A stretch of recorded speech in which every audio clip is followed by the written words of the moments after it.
Hello, everyone. It's Andy here from Biohazard Declassified. We are joined with Jesse from Biohazard Declassified and Beggy. Welcome back to the Biohazard Declassified podcast.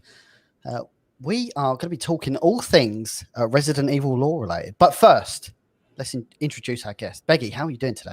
Hey, I'm doing good. I've been very busy. I've actually been putting together a very, very large script for this Devil May Cry 5 poetry analysis that is actually going to be coming to my channel. But besides that, I've been solid. Really, just kind of sitting in, like, hanging in there, waiting for this new this next piece of news from Resident Evil Village. So yeah, I've been good. No, that's brilliant. And you've had, if you don't know who Beggy is, she's part of the Residents of Evil crew, excuse me, and she often does all different types of lore analysis. It's super fascinating, and I'm going to link this in the description of the video so you guys can check it out. Some of the work that you're doing is absolutely fantastic, and if you really want a great understanding of lore and where Capcom gets its influences and stuff like that, you'll have an absolute blast. Where did you get the name Beggy, Beggy? It's actually a very long story. So it's actually we have time. Okay. It's currently an Urban Dictionary entry right now. If you go there, it is actually the top definition if you just type in the word Beggy. So yeah, it just really, I'm just a prophet of spreading this word, but it means just something that is cute and has very fat cheeks. And it's just something that I realized is kind of universal in all cultures for mothers, grandmothers, and just kind of parents to, like, kind of squeeze babies' cheeks. And that's the verb beggy. It's like to beggy someone is to, like, kind of squeeze their cheeks. And yes, that is what it is. And it's just kind of stuck from there. Yeah, I've actually used it with my family. I used it with a couple of coworkers, with my friends a lot. And it's never quite left me, and that's history. Glorious. What's your fascination with Resident Evil history and analysis and that sort of thing, and lore? I would say my biggest inspiration into diving into lore, kind of investigating deeper into all of these, monsters, these concepts, these characters, and just the thought processes of Capcom going into these games is actually somewhere kind of unrelated. So the reason why I wanted to dive into this is actually because of Nexpo. Nexpo is probably my single favorite content creator on YouTube. It does a lot of kind of dark web, not deep web, but just like web analyses that are very, very dark, disturbing corners of the internet. He discovers a lot of rabbit holes and just strange phenomena, and he brings them to the surface. And he kind of does a similar type of narration video that I do. And he kind of looks into the meanings behind them, and he kind of shows that to people. I wanted to do a similar type of deep dive channel for myself. And I wanted to apply it to gaming, and just more so on the game side of looking into horror games, possibly at some point horror movies as well, and all of the folklore and, like, analysis that comes from my channel is usually just coming from my interest in the thought process behind Capcom, and, like, where did these ideas come from to mesh together these monsters. So oftentimes they'll use, like, hybrid phenomena to put monsters into their franchise that aren't necessarily one type of monster, but they're kind of forged out of, many different concepts or tropes that we see of previous monsters. Okay, and I suppose that's kind of a nice little segue into what we're going to be talking about today. So, talking about information spread between different communities, regions, and obviously what we do, which is rumors, leaks, quote unquote leaks of Resident Evil 8. Let's start off with that. So I know we were speaking briefly off air about how things get lost in translation or lost in context between the Japanese developers and then effectively the Western world. So go into a little bit of depth on that for us. Yeah, sure. So a lot of my earlier content actually, and well, pretty recent too, deals with these secret lost files that are in relation to Resident Evil Revelations 2. Now, I know this is not a game that is like very, universally loved by the Resident Evil community. Some people love it. Some people really just don't care for it. They don't have a lot of interest put into that game. But a lot is in there. A lot of lore is in there. A lot of author type inspiration is in there. And the original Japanese writings of the characters' dialogue, of their intents, of the secret files that are in there. By secret, I mean files that are kind of not present in the existing version of the game, but maybe they were either present in the Japanese version or they were scrapped. And so they're in the game files. And so they could be data mined, they could be in the PC data folder for Revelations 2. And so people find them that way and they try to unpack the meanings behind those. And so when you look at the original meanings behind those, it shows a lot more than what is available in the English version. Yeah, so this is actually something in my video that was brought up by a couple of the people in my community on, if you pause it right here. So this is actually something that was brought up by a couple of the people that have a knack for folklore and mythology. And we're discussing how this is like a reimagined illustration of Saturn consuming his sun. It's a painting by the Spanish artist Francisco Goya. And so Saturn is actually this this kind of Titan figure. He's the Roman equivalent of Kronos. And he's the kind of Titan that gives birth to Zeus and all of them. And Zeus is the parallel to Jupiter, but Jupiter, this is all Romanized version. And so here we were thinking with the analysis of the Wesker children and how all of the Wesker children in the Resident Evil lore have been stripped away from, kind of their own families, their own ambitions, anything that they were initially planning for themselves has been ripped away from them. It has been rebranded into Spencer's ambitions. And so Spencer had this immense fear of being overthrown by his children. And so he would indoctrinate them with this philosophy that the world was just tainted by corruption and this greed for power, and just all of these corruptive forces were kind of polluting this world. And so we need to seek the greatest minds, the phenoms, the prodigies, and we need to bring them all together. And we need to tell them the same thing. And that is exactly what happened to his children. I would say that Spencer in this context is possibly the greatest evil in all of Resident Evil. He is responsible for everything that Wesker has, that Albert Wesker and Alex Wesker have, kind of brought to this earth. And they are very similar to what he has done. So for example, a lot of their philosophy deals with artificial selection. It deals with taking the cream of the crop and working with them to produce exactly what they, pretty selfishly want, which is usually godhood, omnipotence. So Albert wanted that with Ouroboros. Alex wanted that with T. Phobos. And that's very important because that was how she actually narrowed down Natalia as the candidate. There's a child that in the Ultimania guides for Revelations 2 is literally written to be impervious to fear. She gains this fearlessness through her experiences. And so she is the optimal candidate for Alex to change into because she made a virus, T. Phobos, that triggers in response to fear.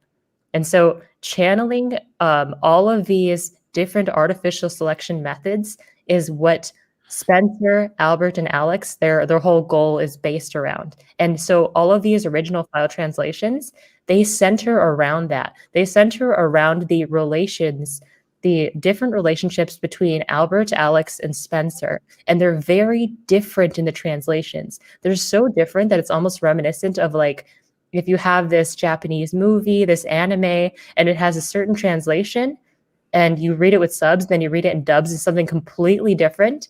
It's like that scale of a different meaning. It's very, very much just a lot of stuff is lost in translation there with the English localization team. Have you got a specific example historically of that? Sure. So, for example, if you look at go ahead and pull up the Wesker secret file video. That's actually the second link there. This is a file that actually has 3 versions of the same document that is in Revelations 2. So one version is English, the second one is Japanese, and the third one is actually a scrapped version. And I want to just put a preface really quick. Good stuff. So this is a good place to start. I want to put a preface real quick that none of these translations are done by me. They're very fleshed out, they're very comprehensive, and they're very like well done. They're by a blog called Plant 42. It's a Japanese translation, kind of archive Tumblr blog, and it holds a lot of secret files that are very, very valuable. So thanks to them. We have this. So this right here is the original English kind of translation right here. So it says, the thing that I want to bring your attention to is it basically describes the optimal candidate for a mind transfer. This is something that Alex Wesker her goal is with T Phobos. It's to narrow down a candidate for mind transfer in Revelations 2. And this holds a lot of potential meaning for Resident Evil Village as well, because she is, obviously a lot of the theories surround her being that count, that woman in white. So that could have a lot of meaning there. But for these files, you see it says they have to have an incredibly strong spirit to minimize the mental load, requires a period of 6 months for that transfer to actually go through. So this is like one version of the file. Go a little bit further. And essentially you're going to see, so right here, go a little bit back. Yes. So this is this is actually the secret version of the file that was scrapped from the game. So the original translation in the Japanese hold the same general message that they have to be strong mentally, and they need 6 months to basically finish this transfer. This discarded portion at the bottom. It says right there, in these 2, only T Phobos is needed in order to measure the mental strength beyond the norm. So in these 2 is actually a suggestion. So it's suggesting that there's not one candidate that's trying to undergo a mind transfer into whoever, whatever host they find. She ended up finding Natalia Corda. It suggests that there's 2 people that are trying to transfer, and based off of the way that this file is written and based off of the raid mode that actually allows you to simulate, a creation of a mind transfer, is this kind of like weird, I don't know if you've seen it before. It's kind of like a plasma being that doesn't have any skin or anything like that. But Wow. a lot of the references there are to Albert Wesker. And so this scrap file might have been suggesting that the second body to transfer was actually Albert Wesker. So they were so this is possibly a suggestion that Capcom was trying to hide evidence that they were trying to not only transfer Alex's mind, but also possibly clone or transfer Albert's mind and make him a new being, which would make sense because he has a cameo in the canon game Umbrella Corps. Albert Wesker, he's in it. So they hired DC Douglas for it too. Yeah. Mm-hmm. Oh yeah, no, I was just about to bring that up. Like his cut audio file from Umbrella Corps. Mm-hmm. We're oh no, go on. I was just saying like. Sure. But see, that's actually one instance where there are files that suggest beyond what is written there. Another one that is more about English and Japanese kind of differences is it's in a different file. Let me actually get that for you real quick. Okay, and just while you find that, what I'd like to do, if Jesse, if you could just give a little bit of backstory to the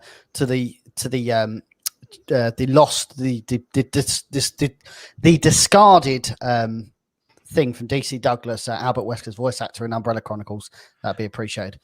Yeah, so there's actually a part of Umbrella Corps where the line is written. Actually, somebody found the file for me the other day, and I could pull it up if I can remember what random Discord channel it was in.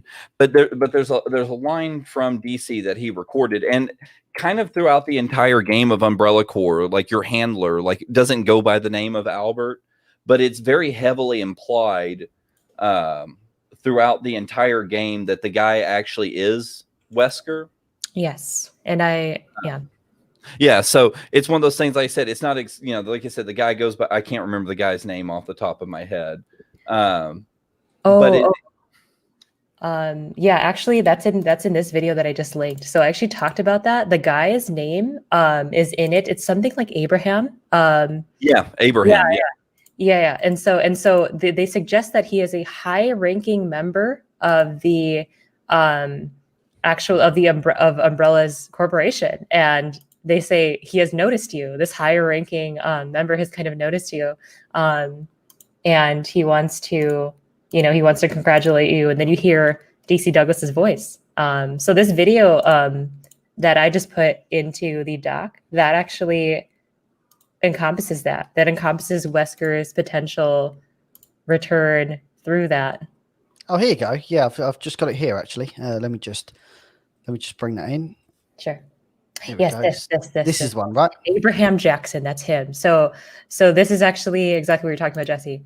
So this is the guy. A certain individual from the high ranks in the organization will be watching. Be sure to put on a good show for him.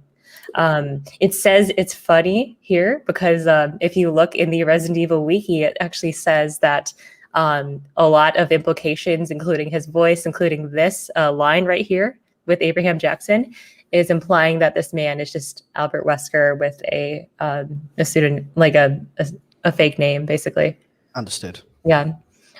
So with in the same video too, go to about like 9:50 around there.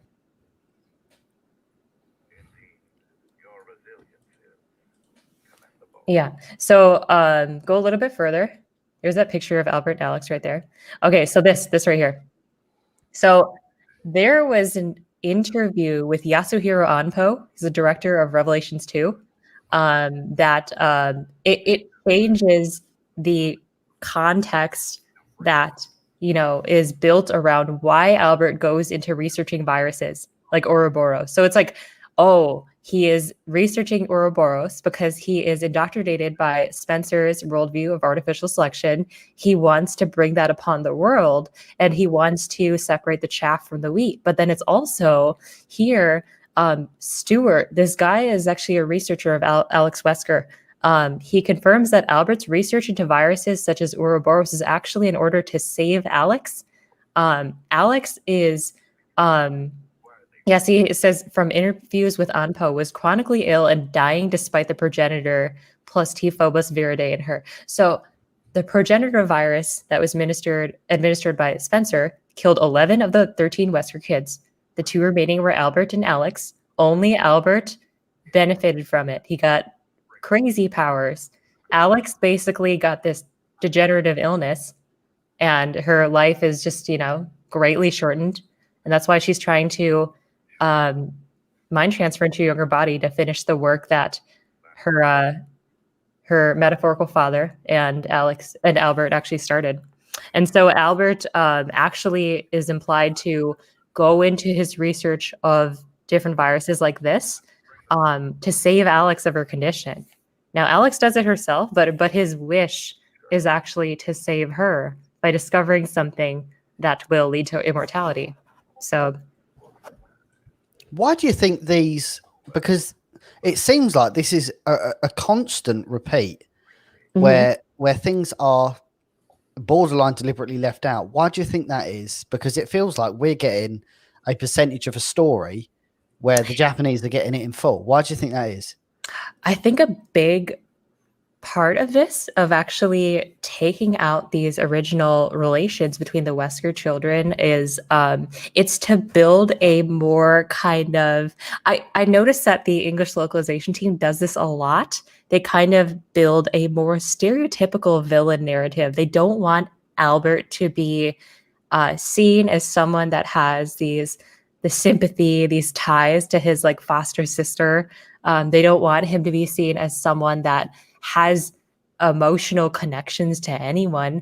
They want him to be this monologuing kind of, scheming villain that wants to destroy the world, but believe that he's saving it, right? So like they also do this in some other translations. I noticed that in Resident Evil 6 a couple times when they're discussing, Leon and Chris are discussing Ada, how they have that whole quarrel over Ada. And in the Japanese version, it's, can you trust her? Knowing what you do, can you like trust this woman? But then in English, it's like, can you protect her? Will you protect her? So it's kind of like, it's almost dumbing down the discourse, like the dialogue between like these characters. It's almost dumbing them down to better fit the stereotypical hero and villain narratives. And so it takes away that emotional connection from Albert to Alex, and it just makes it Albert being a lone villain, you know? And they did that to Alex too. So in that scene where Alex is describing what she is going to do with her mind transfer, when Claire and what's her name, Moira, they ride the elevator up, remember, before Alex shoots herself. So that very scene is also completely different. That's completely different. So the English version is almost an echo of how Spencer and Albert talk in their own English versions. It's like, I will be a god. I will be, I will have absolute power. I will do whatever I want. I will basically achieve this omnipotence that I've wanted for so long. The Japanese version says so much more emotionally. It talks about the grief. It talks about the loss of her brother, Albert, and it really talks about the ties to the novel. She's obsessed with Franz Kafka and his fear and despair, which is also why she made the virus respond to fear, because she was obsessed with Kafka. And so basically the entire game, Revelations 2, has its chapters named after Kafka's written works, by the way. And it also has Kafka's drawings as collectibles. You can collect the drawings that he did for his writings. And she mentions that Gregor and Greet, the characters in the Metamorphosis, which is actually a book that Kafka wrote. It's one of his most famous works. It's about a man, a salesman, who actually transforms into this giant insect one day for no reason. It's just in the morning, he's an insect, and then it happens. And so she parallels, she thinks that the story of Gregor and Greet is the story of Albert and Alex. Right. Right. So she says, I was supposed to be Greet. I was supposed to be Greet to Natalia, and she will be. She was a little bit afraid in her last moments before she shot herself to death, and she transformed into this hideous thing that doesn't have much relevance, because in both endings of the game, Revelations 2, Alex wins.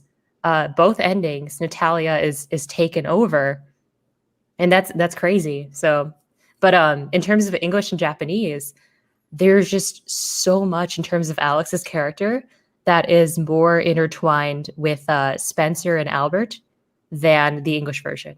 In the English version, it's like it's a repetition, like an echo of what Albert and Spencer are already. Okay. Real quick, Andy, can you pull up like when you screen share? Can it pull audio? It can be sketchy, but we can certainly make it happen.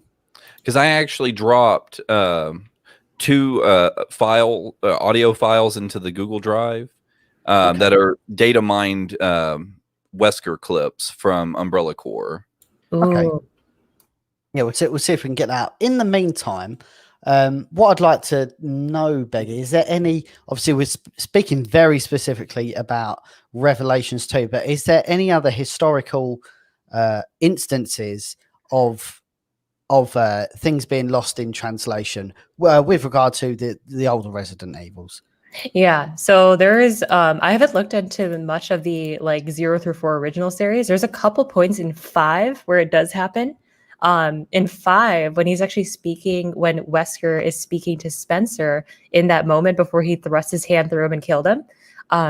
In 5, he actually is implied to know about his connection to the Wesker project and how he was artificially selected and indoctrinated.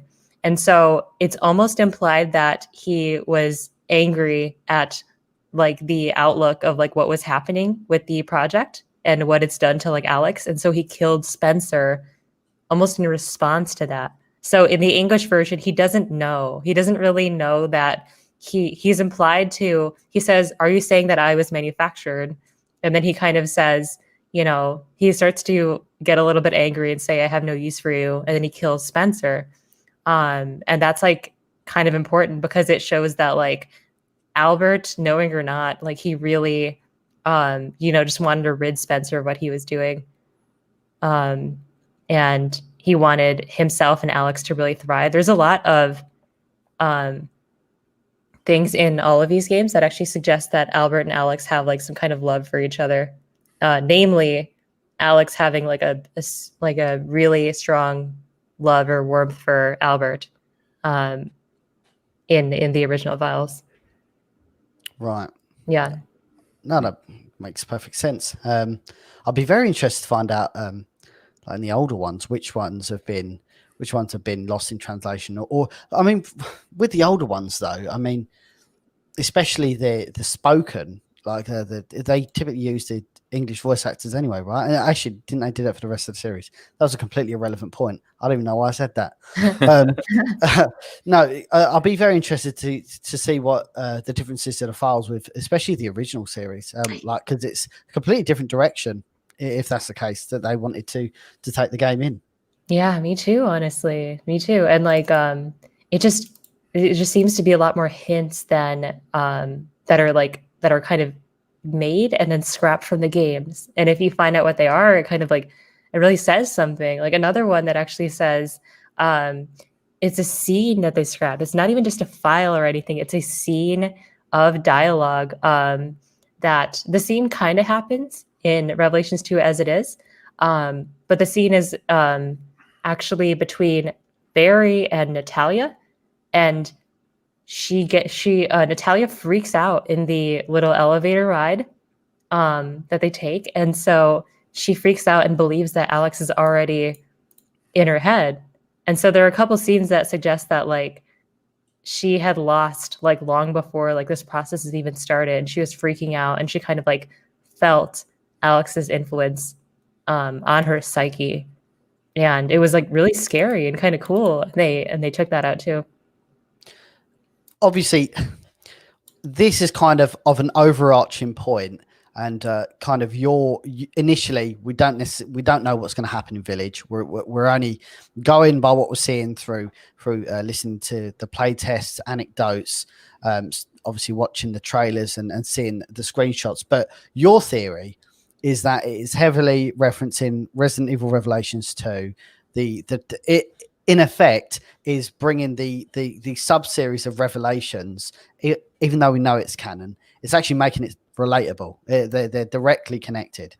Yes, it is. I think that the whole premise of the where's Revelations 3 and the whole RE8 was supposed to be Revelations 3 is kind of taking little ideas that were supposed to be in maybe each of these games and mingling them a little bit. And with that in mind, I feel like the entire influence of Revelations 1 doesn't have a lot of relevance connection to the series. It's like kind of hard to follow in and of itself. But Revelations 2 it sets up for a major like arc, like a major plot point of Natalia with Alex in her body. So like Alex in Natalia's body, basically in Barry's home with Barry's daughters. So it's like what they do with that is like extremely monumental to like a lot of important character arcs. And so that almost makes me believe that like the line from Resident Evil Village that says his story comes to an end or to a close, it is possibly referring to like 3 characters, like Chris, Ethan, and Barry, because Barry's inherently in danger at the end of Revelations 2. It's a suggestion that, and that also makes me think that not only will Resident Evil Village be influenced by Stoker, but also Kafka, because if Alex is in charge, she's going to develop whatever she has around with that obsession. And so we might see some, similar, like familiar kind of bio weapons there, even if they're not in their same form. They might take the role of like some kind of mutated animal or something, werewolves, Strigoi, anything. Okay. I would like to. This is perfect segue. Actually, I would like to talk about Franz Kafka and obviously the links between Alex and did they reference it in Village in some instance for you? I mean, talk us through who is Franz Kafka and what is the absolute relevance to him in any of this. So Franz Kafka is probably the greatest inspirations for the the way that Resident Evil incorporated him, took this like swinging, this like sudden control over the Wesker's arc, over Albert and Alex. And that's because he, as a writer, he's a chronicler of fear and darkness and despair. He was actually he was born as a very sickly kind of infant, weaker. His dad did not really treat him well at all. He would abuse him repeatedly, a lot of psychological abuse happening from father to child. A lot of that is in his works. Yes, this is him. His father's name is Hermann Kafka. So Hermann's influence on his children is very reminiscent of how Spencer's influence might have been on the Wesker children. So we don't know a lot about the Wesker children's upbringing at all. When they were younger, we've never seen them younger. So my whole video on the metamorphosis and Kafka and all that is exploring those ties. So if indeed that it's similar, maybe Albert and Alex were abused by Spencer when they were younger. Maybe they were forced into a worldview. No one really living outside of Spencer's like doctrine, his teachings, knows of what he teaches, So they must have had to really mold the minds of Albert and Alex into forcing them to like what Spencer believes in. And that is reminiscent of how Kafka stripped Franz, how Hermann Kafka, the father, he kind of stripped Franz away from everything that he loved. He didn't want him to go into literature, not into art, not into anything like that. And he put him into jobs that were very utterly beneath him. So he put him into insurance firms, law offices, and he would work like kind of clerical careers, as just doing basically nothing, very tedious, mundane work. And his escape would be writing. And so in that same kind of like forced redirection, that's almost reminiscent of how Spencer forcefully redirected Albert and Alex to become little, kind of extensions of himself. They're basically doing the same thing in their own ways. And so he kind of made like little spawns of himself. So Kafka actually has like so much inspirations on Revelations 2 in particular. And as said before, like his drawings are collectibles. All of the chapters are named after his written works, literally. And so how that plays into Village is, it's kind of like going along the lines of what I said earlier with how Alex being connected to this thing in Village. We got some information that she is a wealthy woman who is not from, presumably Romania, where her village is set, who is kind of coming here, and she is, taking over this grand castle estate that has a link to Spencer. And it is widely it's not like very clear how faithful Alex herself is with Spencer. Some people think that Alex hates Spencer personally. Some people think that she still is still connected with him. But one thing that is in Revelations 2 that does suggest that she would fulfill her metaphorical father's wishes is that actually there's a file that says it is time that all plans extending from Lord Spencer become one. So it's kind of like she is completing her wishes, her father's wishes, by, conducting this work in a new realm in Romania. And so this castle, this Spencer estate that is here, presumably, is that. It is her living in her new body, carrying out that mission. So you believe that, and I'm just going to pull up a screenshot just here. Sure. So, because it hasn't to date, and Jesse is here as our fact checker. Uh-huh. Sorry, mate. But you believe that the main villain, I'm not sure if it's been confirmed yet, but you believe that it is Alex Wesker.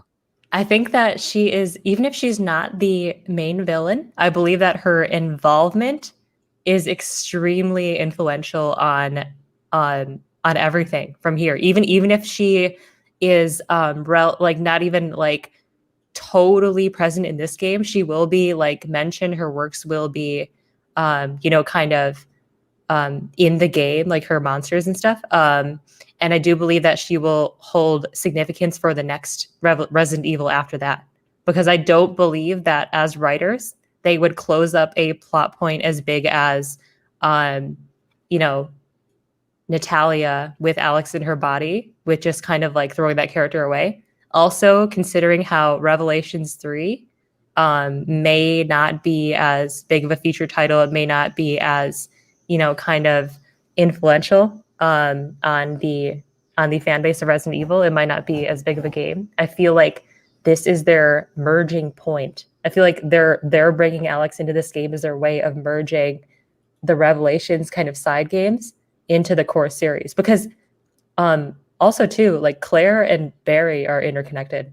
So those two characters, and they are older, and they're kind of their later versions in Revelations 2. I could see them having some involvement here too, because Barry is inherently connected to this whole metamorphosis, this process. So Resident Evil 8 will effectively become a continuation, or a spiritual successor to Revelations 2. And again, that links back to leaks or rumors from your point, Jesse, that Resident Evil 8 was always anticipated to be Resident Evil Revelations 3. I mean, there's still a lot of talk on that one way or the other. I've always been under the assumption that and I've had several people I discuss different things with, kind of moderately confirm that Village was always its own separate game, but what could have been Rev 3 or what it will end up being Rev 3 is definitely intertwined.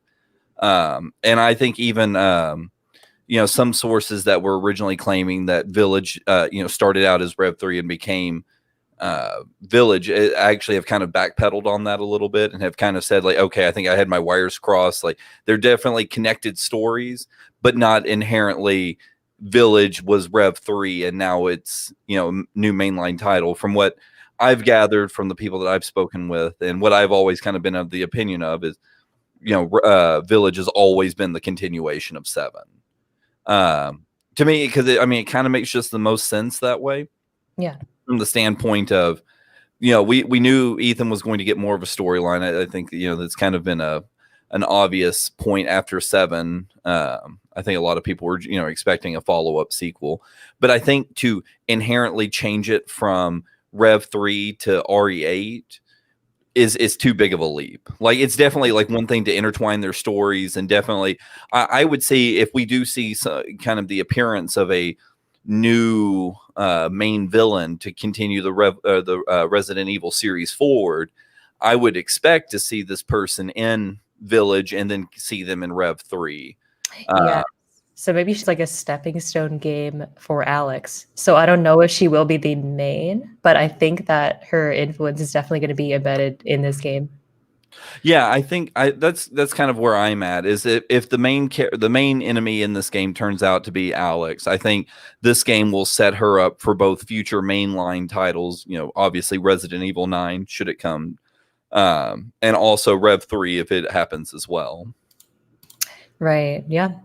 For sure. So what if I'm interpreting this correctly, is that this is kind of similar to how Capcom are now starting to link the Nemesis virus to the parasite from Resident Evil 4. What this could be, or what Resident Evil 8 Village could be, is a way of bridging the gap between the Revelation sub game and the main series. So then when there is an eventual Revelations 3, if there ever will be one, everything is tied up canonically. Yes. So they have more of a priority on doing that now, kind of tying up loose ends. I also saw someone on Twitter, out of context, I don't know where it's from.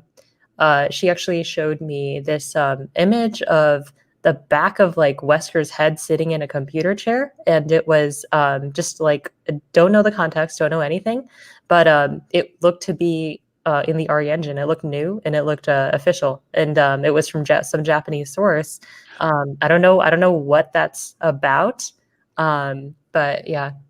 So I know the image that you're speaking about, and I think we might actually have it in the Google Drive. Okay. It's apparently Wesker sitting in front of the computer monitors from Resident Evil Resistance. Okay. I see. I've got it here. Yeah, when this first came up, I was under the impression at first that it like was going to be Daniel, but it's definitely not Daniel. And you can kind of see just on this right hand side here, that looks to be some kind of leather coat. Yeah. From first glance, because like Daniel also has like slicked back hair, but I don't think this is going to be what the back of his hair would look like compared to. I mean, I think it's clearly, obviously Wesker, but I remember doing the translation on this, and I don't remember the translation. Like I don't remember off the top of my head, but I don't remember it to be particularly revealing of any kind of, like, hey, this is definitely Wesker. Like, I think it was just something generic about the Resistance game itself. I might be wrong on that. It has been a while since I've done the translation on it, but I don't. So for a bit of context here, for the benefit of people watching, where is this image from, and what's the context behind it? So I actually don't know where this picture is from. It got passed around the internet. I got it sent to me by a couple of different people. Nobody actually knows where it's from, or like the people that sent it to me just, it was kind of like, hey, this is something that got sent to me from somebody. I don't know where it's from. Me too, yeah. I'm assuming it's in Japanese. So I'm assuming it's from either a Japanese gaming website or magazine. But I've never actually been told the exact source of this. I have heard some people say that it's just very elaborate fan art, which if it is, like, I mean, it's stupidly good and way more effort than I would think somebody would put into it. Yeah, that's like extremely impressive fan art. Like, honestly, this is like just looking at it though, made me think of Umbrella Corps. It made me think of like him watching the player. It made me think of like him putting in that like voice from like DC Douglas and like kind of communicating to the player after they finish a mission. And he says like, oh yeah, guts and determination, good show. And like, this is like where he would be sitting, but like no one knows that he's still alive. So it's kind of like, that was my initial interpretation, but I still have no clue. So which is funny that we still don't. And another interesting thing to note is we were told that to expect a big Resistance update in September, which I say we were told. It was implied by the last roadmap image that Capcom put out, I think back in July or so.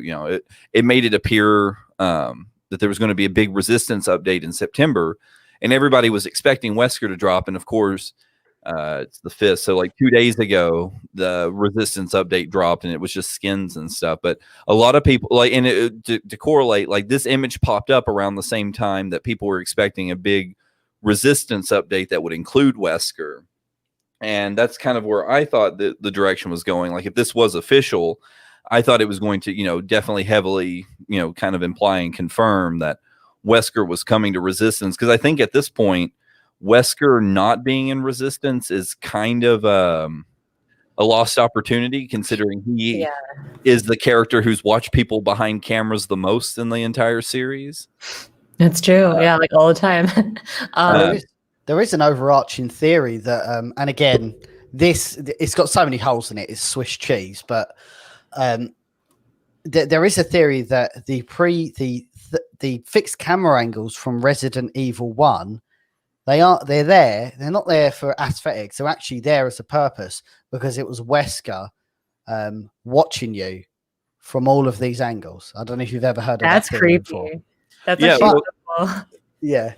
It's got so many holes in it, obviously, because it's like, well, why is it in Resident Evil 2 and 3 and 4? And obviously, 2, 3, Code Veronica. But initially, maybe that's a theory to kind of ponder on. Yeah, well, I mean, that's also heavily implied by, again, like it was an Easter egg that translated over to at least Resident Evil 2 OG. I can't remember if it's in 3 or not. But there's actually parts of the game that you can shoot the camera. In Resident Evil 1, like you can I forget where it's, I think it's in the guardhouse. You can shoot in a specific or it's either a guardhouse or the lab, but you can shoot a specific, like at a specific angle, and it'll actually crack the camera lens. That's crazy. Wait, that's in the original or remake? Oh, original? It's in the original. I don't know if it's in Andy. It's definitely in Resident Evil 2, because you can do it on the helipad. If you've got a shotgun, aim it towards the camera, it puts like little bullet holes in the camera. It's really bizarre. Wow. So yeah, we're not just pretty faces here, Begg. We know our stuff. But yeah, I mean that is a theory that somebody had discussed online. Is that in a way it was kind of pre-Resistance, or at least a concept of Resistance, where Wesker was just watching you this entire time. You going around the mansion, doing what you need to do, killing enemies, seeing how these enemies react to being shot, and it kind of like a big test program, really. Yeah, well, it feels like.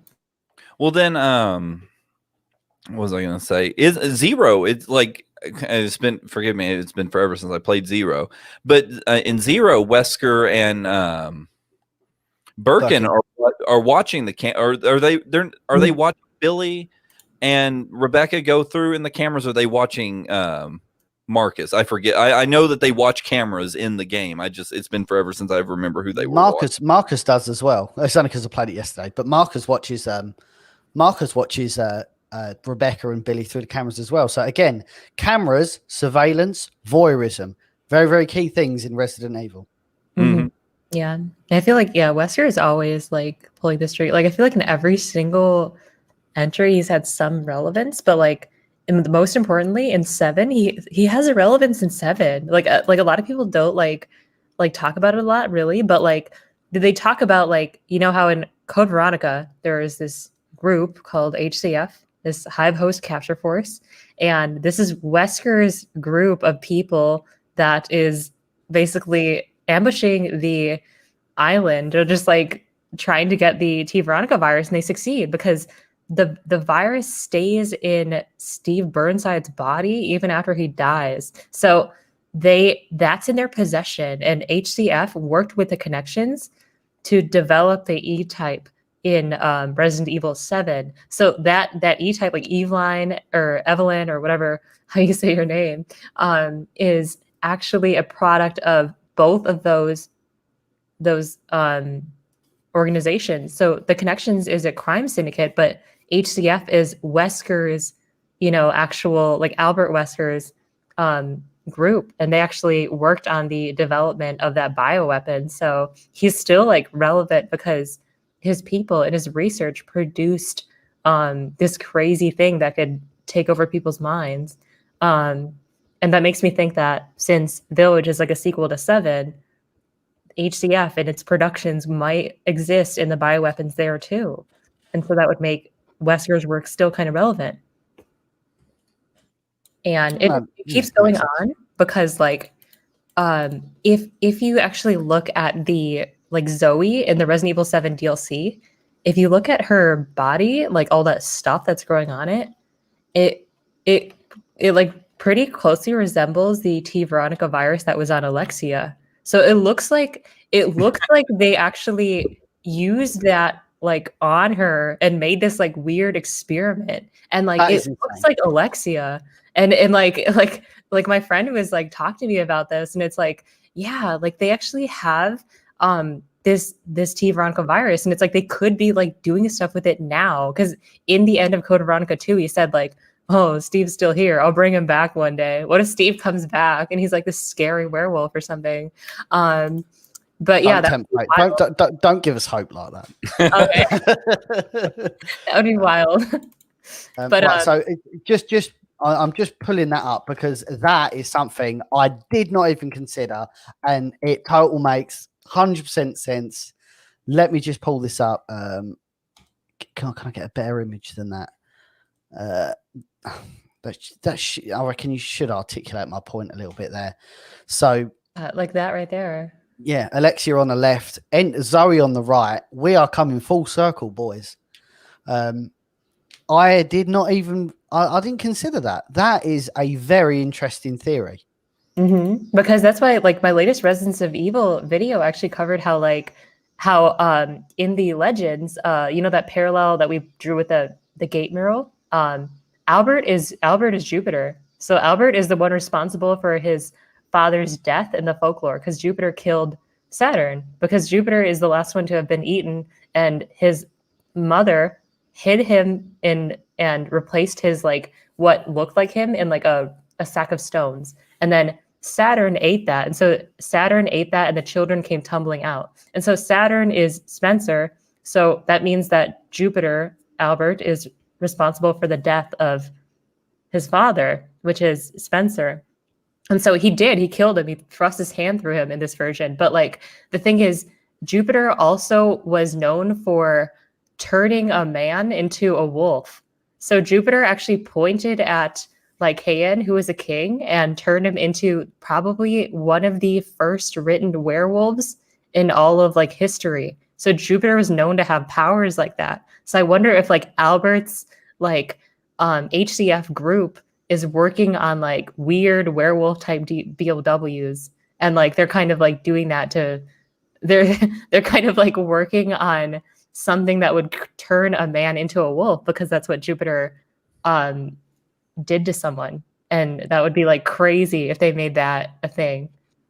So what you're saying is, when you watch the trailer and you and now that the facts are starting to come out, like we know that there's going to be a currency based system, and it's in Li, which is the currency of Romania. You're looking through this and you're going, oh my god, this is taking so many references from Bram Stoker, kind of vampires, Romanian lore. Which is what I'm saying. When you watch this trailer, what was you initially thinking? Is there anything that kind of immediately shot out of you? And there's too much of it to be a coincidence. Yeah, no, there's way too much. So like, my first two larger pieces on Residents of Evil that were released cover this like in really good detail. But the biggest things that stand out to me from a lot of traditional Romanian folklore is that babies are a symbol of spring coming. They're a symbol of spring after a harsh winter. So that's actually the concept behind a Romanian holiday. It's called Dragobete, and it's actually a festival of love. And so spring is actually the time of year when people come together and they mate and they find their partners and they produce babies. And so they're a symbol of like, oh, that is ending. So Resident Evil Village is putting this weird spin on it where it's like, oh, Mia's reading a folktale. This girl is going into the forest. She's picking berries. And I'm not sure if you saw that initial video by Residents of Evil, but that she went to pick berries, but she was greeted by a dark cold silence. That's a retelling of a Romanian folktale. So that is the tale of Babadokia. Babadokia is a woman who actually has her son falls in love with this girl, and he wants to marry her, and so he marries her, and she becomes the daughter-in-law of Babadokia. So Babadokia sends this girl to do many impossible tasks in the folklore. One of the tasks is go into the forest during winter and pick berries, and she knows it's impossible because berries don't grow in the winter. And so this girl is like, she realizes like, I can't do this. This is impossible. But then she's able to do it with the help of God every time. So every task, God helps her and saves her. And so she's able to find the berries somehow. I don't know how that is going to like tie in with a folktale. I don't know what God is. I don't know if it's like a hallucination or anything like that. But it's crazy how they framed the beginning folktale of like the game and the trailer around this tale. And there's a lot of Russian tales and Baltic kind of tales that are similar of a evil stepmother who comes along. She gives like either an evil stepmother or like a mother-in-law who comes along, gives her child an impossible task. And that child is able to only do it with the help of God. And so that is like a recurring theme. In terms of like Dracula, Romania, other Romanian stuff, if you actually go to the gate mural again, right here. Yeah, this is perfect. Oh, so, that was flawless time. That was like, yeah. That's scary. So, like, go on, Karen. All of the engravings are like Romanian historical. Well, actually, on the right, you see there's like hands like reaching out of hell. That's in every folklore. So that's like kind of like their hybrid folklore. Like that's in many different folklores of people like kind of falling to sins. In Buddhist tradition, I actually talked about in the video, there is a white temple of Thailand, and it has hands reaching up. So it's a giant pit of hands, and they're just reaching up, and they symbolize desire, right, on the right side. And then that's supposed to be yeah, it's actually after this where I go to the right side. There's a little image that appears eventually of the white temple. So basically, there it is. So pause it right there. So these hands are supposed to symbolize desire. So like in Buddhism, it's in your interest, a fundamental concept to give up your worldly desires, to give those up and sacrifice them and walk the virtuous path forward. So the only way to walk is ridding yourself of those hands of desire. So that's like one interpretation, but it's also just like a kind of hybrid symbol, just catch-all symbol of like falling into hell and there's hands grabbing you. So there's a lot of different interpretations for that right side. The left side is very obviously Romanian though. If you go to the left side, in Wallachia, this is talking about Vlad the Impaler. There's a lot of stakes and kind of impaling people on stakes, so like spears. He did this in real life. So yeah.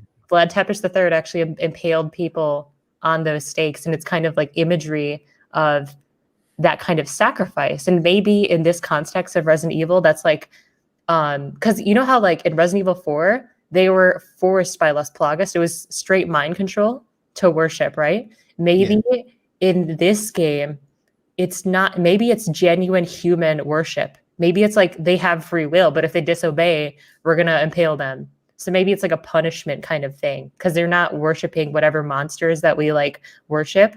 We're going to like impale them in the way that they, you know, in the way that Vlad would, because it's Romania. So I feel like they've taken that kind of inspiration. There's another one on the right.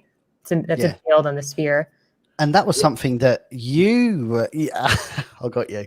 And that was something that, do you want to talk about this, Jesse? Because you can actually, if you brighten this up, go on. Yeah, I think in the drive we might have a clean image of it.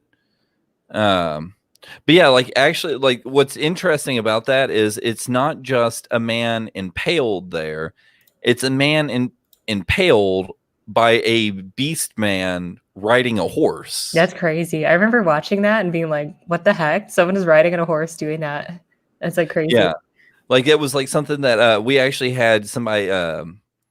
I was talking back and forth with one of the guys that said that they had participated in a play test. And they had mentioned that there was a guy like carrying a guy on like dressed in a business suit on a spear in the game. He's like, but I think the business suit was just a placeholder. He's like, it didn't seem right.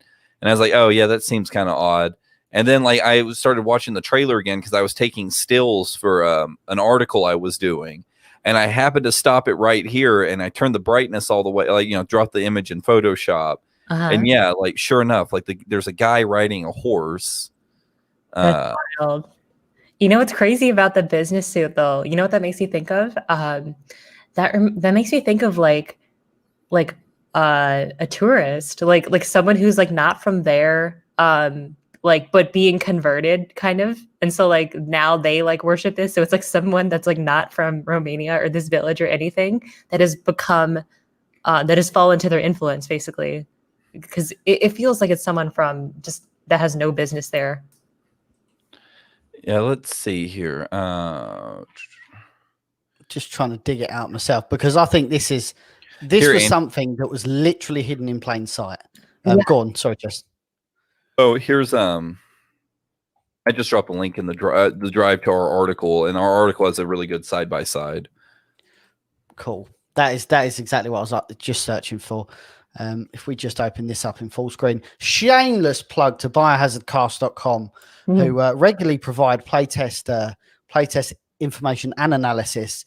We've had some really good stuff recently. So if you really want to know about Resident Evil 8 Village, build up, lore, analysis, information, please go on our website, biohazardcast.com.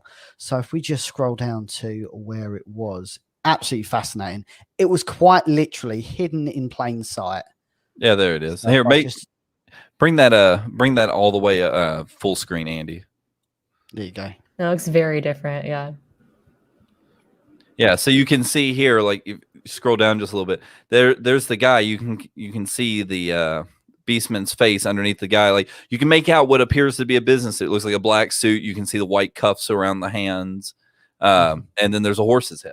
But yeah, from what we understand during the play test, this Beastman on horseback is like riding around, parading off this guy that he impaled. So yeah, it's all like celebratory, right? It's all like riling each other up in the wake of this like great festival sacrifice. And that's just so wild. That's like it's just such a celebration, it seems. They remind me of like monkeys that are like just like beating their chests and like getting riled up and stuff. But yeah, that's wild. Which is something that we've kind of understood from what we know of the play test so far, because it seems that these beastmen, they travel in packs. There's a clear lead, from what we understand, there's a clear leader, which everybody, we've kind of dubbed the Gorilla Man, which is this hammer wielding, massive guy we see jumping off the roof in the trailer. Seems to be kind of the the head honcho of the Beastmen. So I mean, it would make sense. They get this pack mentality, of course, like they're going to be coordinating attacks together, riling each other up, the same way like any pack animal does. Like coyotes, when they go to hunt something, they do, they rile each other up before they go in for the kill. So I think it makes perfect sense in this context that they're kind of hooting and hollering, getting ready to like kind of like pre-celebrating the kill in the middle of the kill. Yeah, it's wild. Yeah, I like how they included this goat too. And so with your information that you had given, that goat Strigoi enemy, that's like that's really interesting because so Strigoi have any type of lycanthropic transformation. They can become like whatever animal they want, really. The one that becomes a wolf is like Prikolichi, but like they can become whatever. And like the thing with goats is like goats are also multifaceted as a symbol, because not only they are like holy symbols of Romania for all of the value that they provide for the people. So they become holy like over the years. And they provide wool, they provide like milk, many other things. Kind of like how cows are sacred for like Southern Asia. So in that sense, like making them a strigoi, and kind of like if this is a disguise, if this is like maybe it's a goat that turns into a BOW, that would make it then something that Capcom would call a strigoi would make sense. It becomes this like scary bipedal goat that can like suck your blood. It sounds like a strigoi that is like emerging from like a virus, which would very well fit. And to clarify that a little bit, because there's like after we publish this, obviously we don't know. We can't confirm any of the information that we receive on this. But the fact that they were so specific to call it Strigoi, like whether that actually ends up in the final game or that's some kind of placeholder name just based off of what it is. I did notice though, after we published this article, there seems to be a lot of disagreement on what Strigoi actually are, because I noticed when we first published it in some of our threads and then watching other people talk about it, I've heard the Strigoi mentioned as these kind of animal shapeshifters, but then a lot of people were really insistent that Strigoi is just the Romanian word for vampire, like just a straight out vampire, and it didn't make sense in context. But then again, I've seen people like yourself say that the Strigoi are the shapeshifters, which in that case, like this kind of, I think, like it said, the person we talked to about this, described these creatures as a Krampus-like enemy, would make a lot more sense. Do you have any? What's your take on that? The thing with the Strigoi is that the adaptations that have come from it are very, very like they're done in a huge variety of ways. There's never like one depiction that like really is correct of a Strigoi, but I think the most important thing about traditional Strigoi as written, as the information was collected there's this author that Bram Stoker actually took inspirations from. Her name is Emily Gerard, and she researched the villages of Transylvania and the lore that they were spreading. And the first and foremost of a Strigoi is that it's a spirit. So it's an undead spirit, kind of like a vampire or a zombie or a werewolf. So all of these things are undead. Like Frankenstein's monster also falls in this category. So it's something that has died and that is coming back as a spirit, and that spirit can take whatever form it wants, and it can kind of like even be a human. There are a lot of tales of Strigoi dying and then coming back, living human normal lives, getting married, having kids. Like literally, like there's a lot of tales on that too, of them just becoming humans. So in a sense, there's not like a standardized kind of depiction of a Strigoi.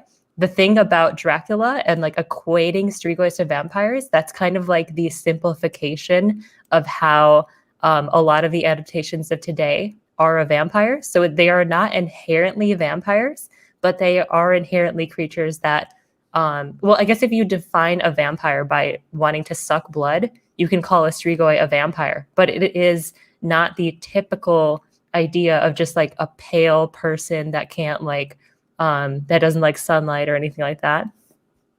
In the traditional writings, a Strigoi is not something that can't exist in the presence of light. They just don't prefer it.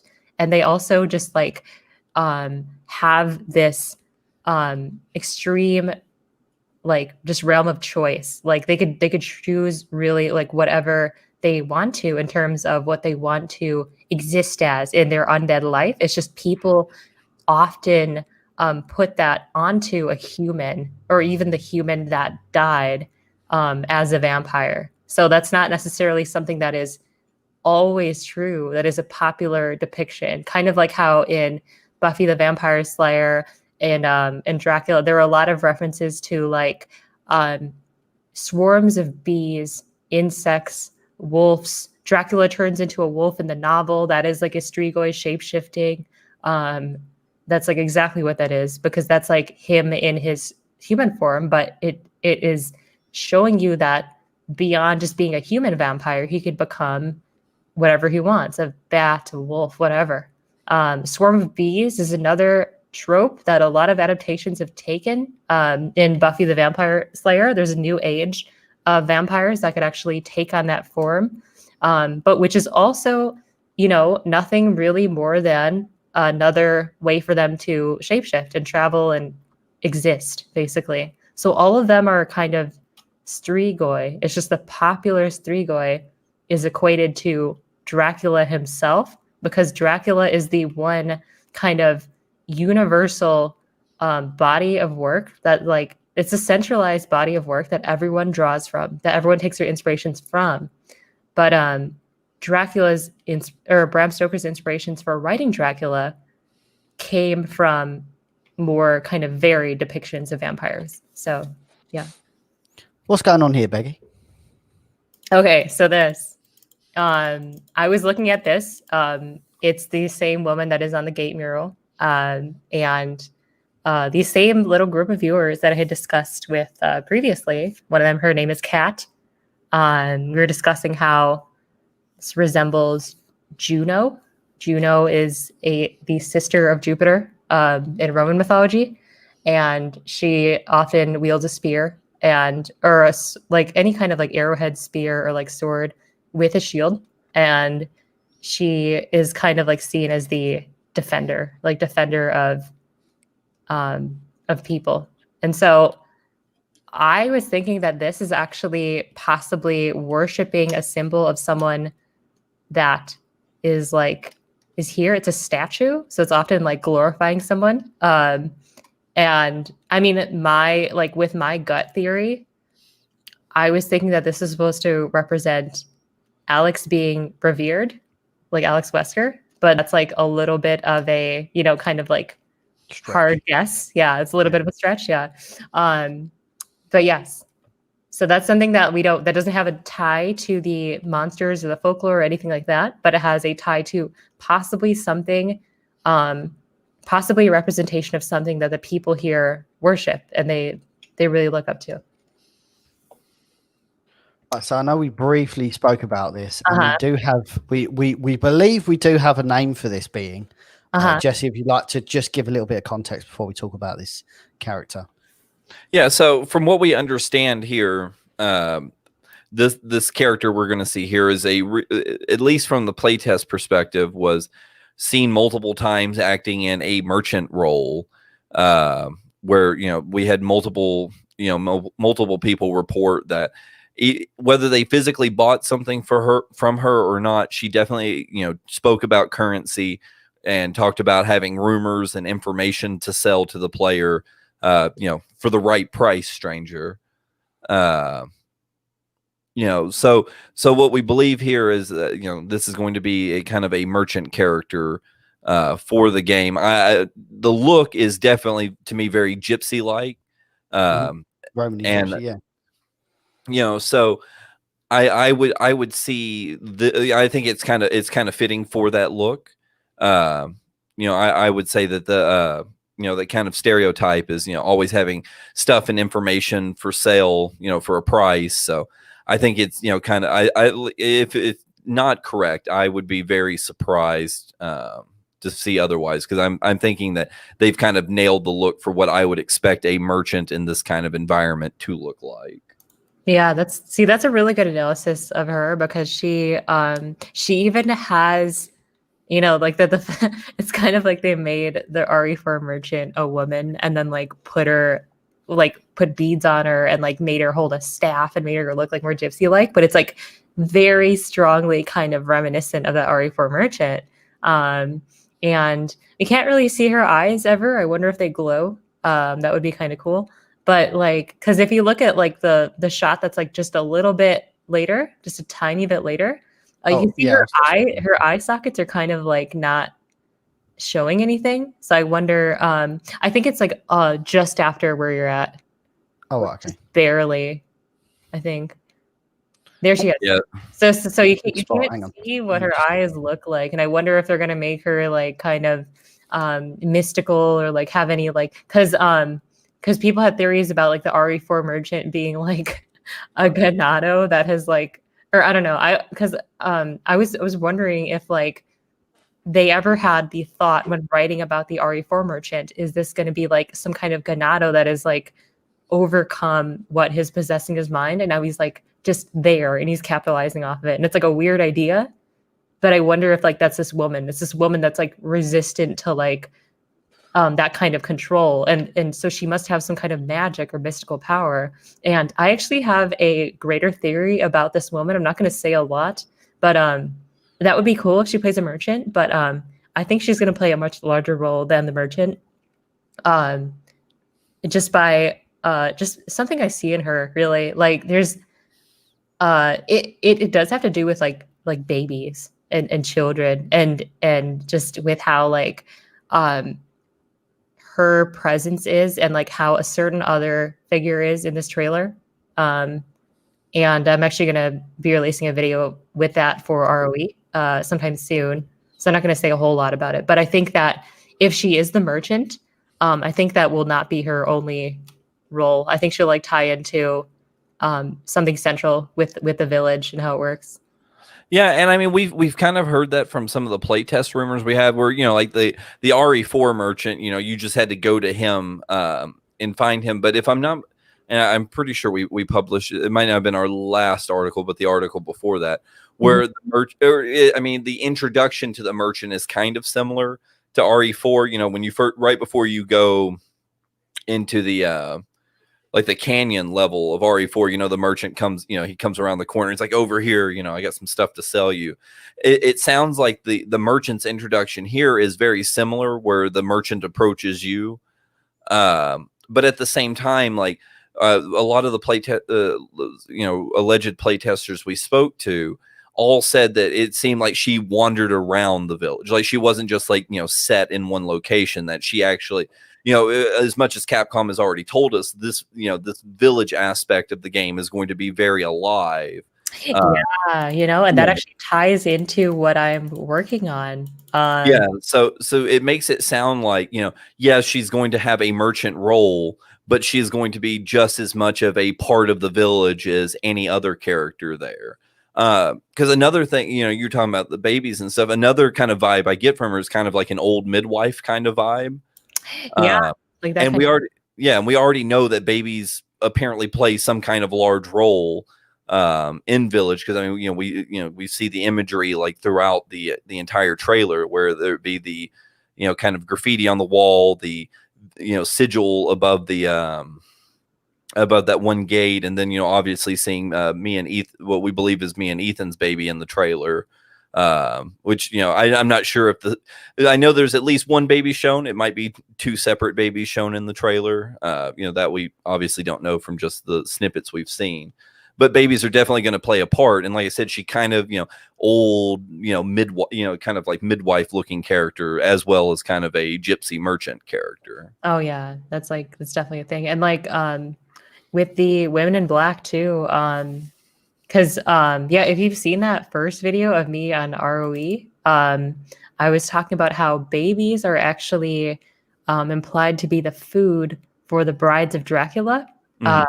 In almost every single adaptation of Dracula, like every spin-off, every adaptation of the Brides of Dracula, they have the same hair colors. They have like two with darker hair, one that's blonde. They have the same in this trailer too. So they have two. So they're basically the parallels of the Brides of Dracula, those three women. They look similar, but not the same. So they could be like incestuous sisters in the way that they are in Dracula.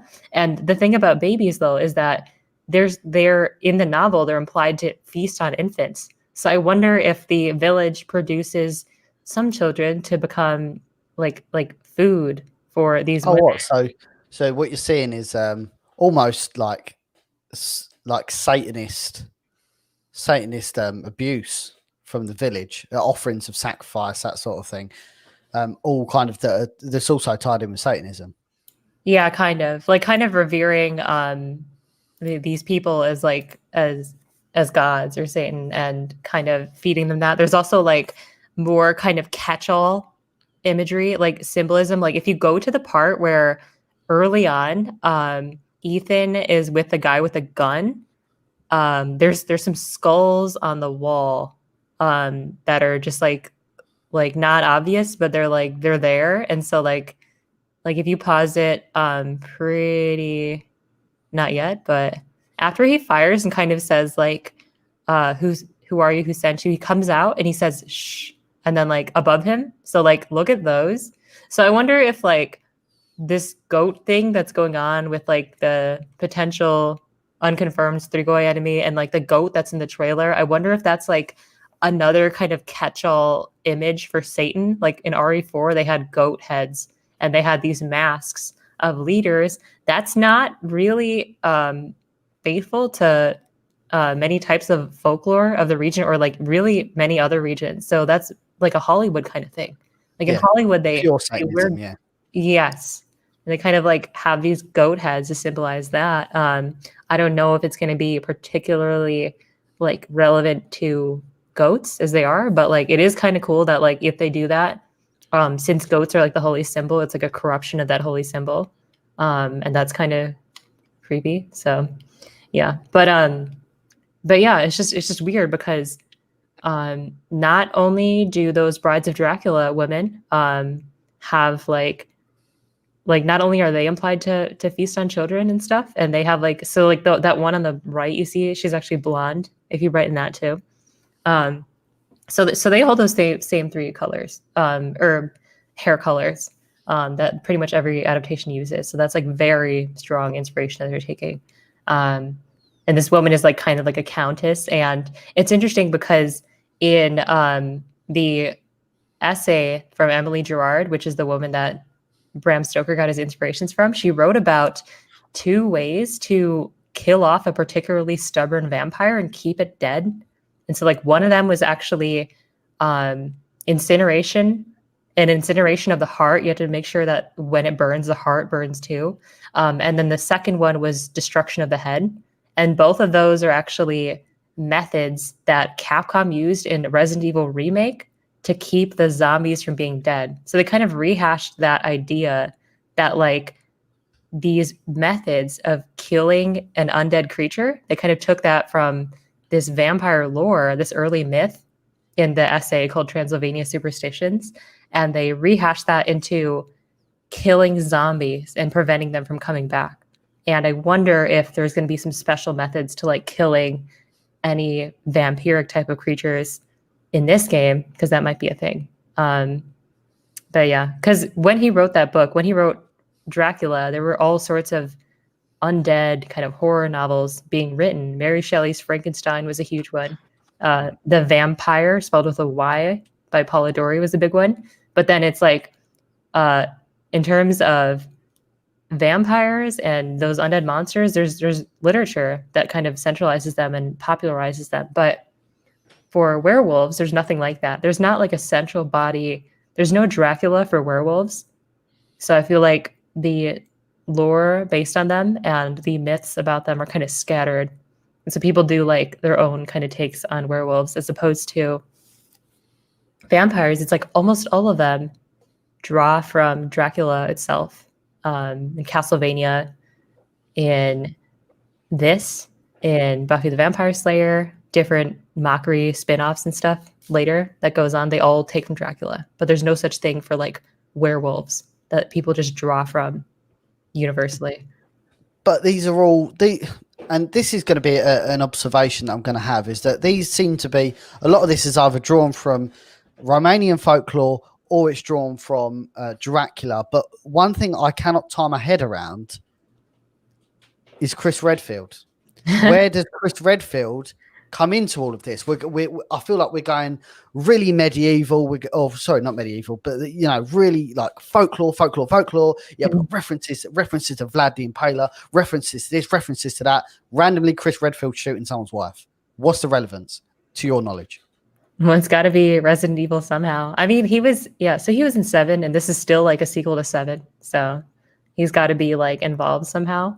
And I don't know. I feel like in 6, like 7 was like a really unpopular kind of representation of Chris. You know, he was kind of like back in his element, like mentally, like because in 6 he was just like, oh my gosh, he was just so impulsive and didn't know how to make decisions really. And I would suggest, Beggy, that shooting somebody's wife is also impulsive. yeah. So this is kind of like this is kind of coming back to that, but I think he's acting with good intentions. I think he's definitely acting with good intentions. I think he's preventing some kind of larger calamity. So your theory maybe ties in with this Alex Wesker reincarnation. This body snatching theory that maybe Mia is not Mia. Yeah. He says sorry, Ethan, but he's not actually shooting Mia. He's shooting somebody that is using Mia as a vessel. I don't know if Mira or sorry, Mia is actually like any part of that. I don't believe that she is. Like some people had wild theories that like that Ethan is like there's a part of Resident Evil 7 that Mia is like, oh, well, I was like, where were you during that whole time? Like during those years or whatever. Like some backstory, and they were suggesting that maybe Ethan was a product of the Wesker project. Like he was one of them, and he like, but like I think that's like a bad theory. I don't know. I just think that like Mia isn't inherently tied to that. I just think that the presence of the because I know that in your playtest leak video, you had said that the hospital, you know, kind of bill said that like they were cleared of that infection. I don't know if that's like I don't know if that's like a thing, because like I feel like the them and their baby or like whatever is a part of this is, I feel like they're very much like, I feel like them and their baby is like are very much not normal, and I feel like they're going to be seeked after, they're going to be wanted. Yeah, like I think that's kind of one of those things. Like it's either me and Ethan went to a Blue Umbrella owned hospital or lab or something to be tested, and they're like, oh yeah, no, you're fine. Because like if that leak ends up being true, you've got one note in the house saying like, oh yeah, everybody's fine, nobody's still got the E virus, and then you've got another thing that says, oh yeah, by the way, Mia had a 14-pound baby. I don't think that you can be fine and also have that was a note too. Yeah, there was a note that specifically laid out the I think it's in the same article that we pulled up earlier. Let me have a look here, because that's kind of scary. Yeah, after you've done a bit of exploring. No, I think that's a little bit. Oh yeah, let's see. Here's the piece of text. It says, interesting. Some of the notes you can find scattered around the house include that Ethan, Mia, and Rose are all free and clear of the E virus. Rose weighed 14 pounds at birth, which I had put in the note. Just definitely a suspicious weight give, especially if she's clear of anything. And that Ethan, there's also notes referencing that Ethan and Chris had spent time together after the events of Resident Evil 7, with Ethan being trained by Chris. So this isn't, oh, hey, Chris, the last time I saw you was, a year or two ago at the Baker Mansion. This is like, Chris, you were just over at the house for dinner. What the hell? Right. Yeah, that's like really, that makes it even weirder, but that's crazy, because that makes me think that like the whole theme of this game is like twisting the ideas of like babies and like warmth and like spring and like fertility into this like warped thing that like is probably like one of the focal points of this game, like their baby. Yeah. And another thing that was interesting to note was that the dialogue changed here. It's either like where, Ethan, Chris shoots Mia and says, sorry, Ethan, shoots her away. And then you hear Ethan say, why? So either this why portion is pulled from another game or it was changed afterwards. But several of the people that we spoke to when, writing our articles and getting ready to do our videos all said that Ethan said, "What the hell?" Instead of, why, like we heard in the trailer. So I don't know if why was changed just because they didn't want to, use the word hell in a trailer, or it was similar to, there's in the Resident Evil 3 trailer, there's a line between, Jill and Carlos, where it sounds like it's all one thing in the trailer, like it should be one, interaction, but it's actually from two separate parts of the game, just kind of super cut into one interaction. So I don't know if the why, again, like I don't know if why is a replacement or it's pulled from somewhere else in the game altogether. But like I said, like it's really interesting to note that apparently in the actual playtest itself, Ethan showed a lot more emotion, which obviously he should, for his wife just getting obliterated. So it is interesting, to know that Ethan, automatically recognized Chris. We believe that Ethan had been training with Chris, and then like one night Chris just busts in with two other people and blows his wife away.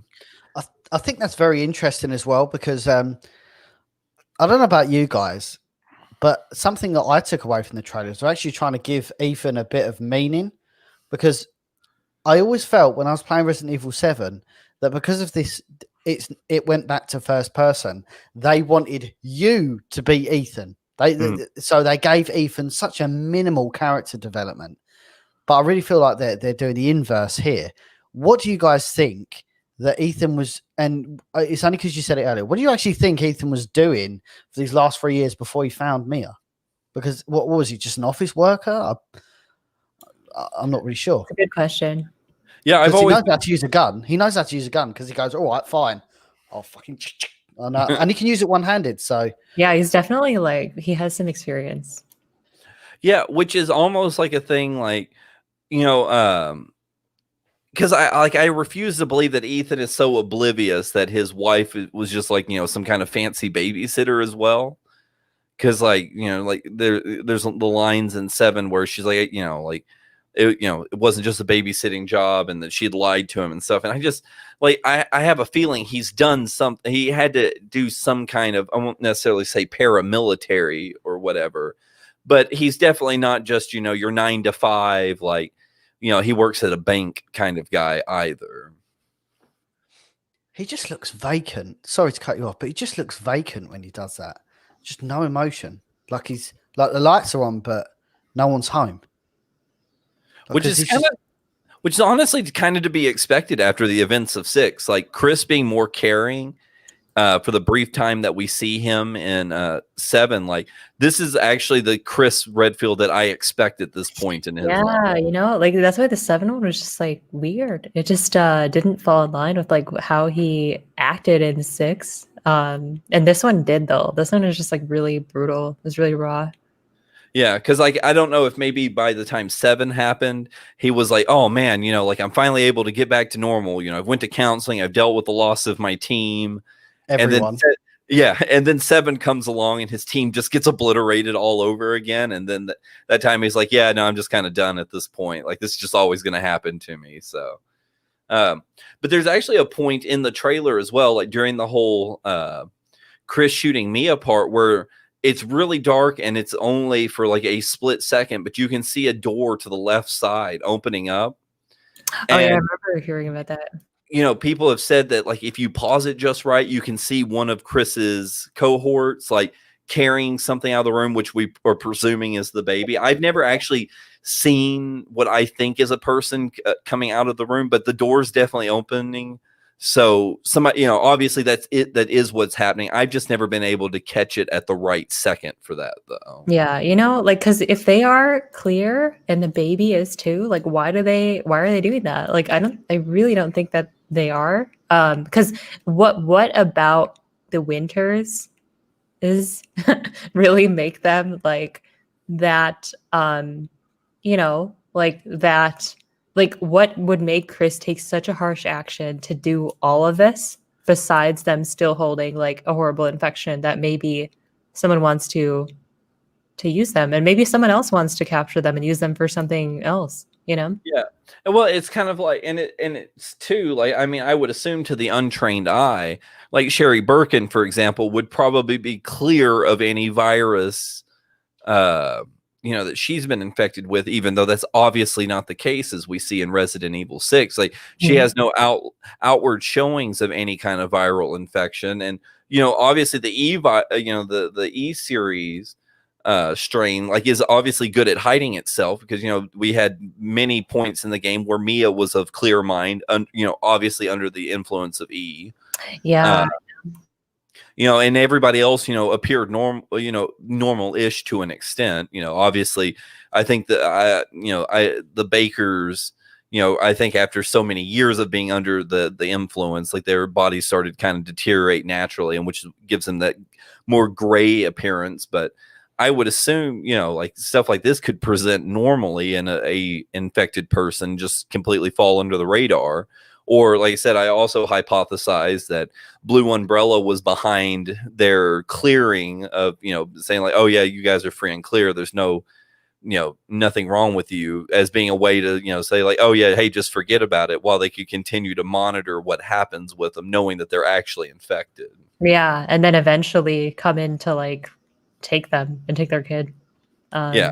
So I think they're kind of, I think they're kind of doing like an opposite, like Sherry Birkin thing here, where, like Sherry, they knew she was infected, and the government kind of, kept a close eye on her and trained her and, kept her under control. Whereas I think here, whoever's, behind the E series and whoever's going to be behind 8 might have the opposite approach, where they've kind of, been watching the Winters family, like in a natural setting, to see if something particularly sets them off, or to kind of give them a sense of calm and peace, just to observe them in a natural day-to-day, to see if anything happens or not. So you guys don't believe that the imagery that we're seeing, where Chris shoots Mia, just absolutely obliterates her, this is not a hallucination.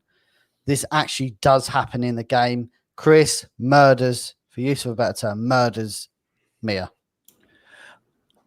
I mean, I would say if this is a hallucination, I wouldn't say that it's not in the realm of possibility, but it kind of like destroys the rest of the narrative of the game.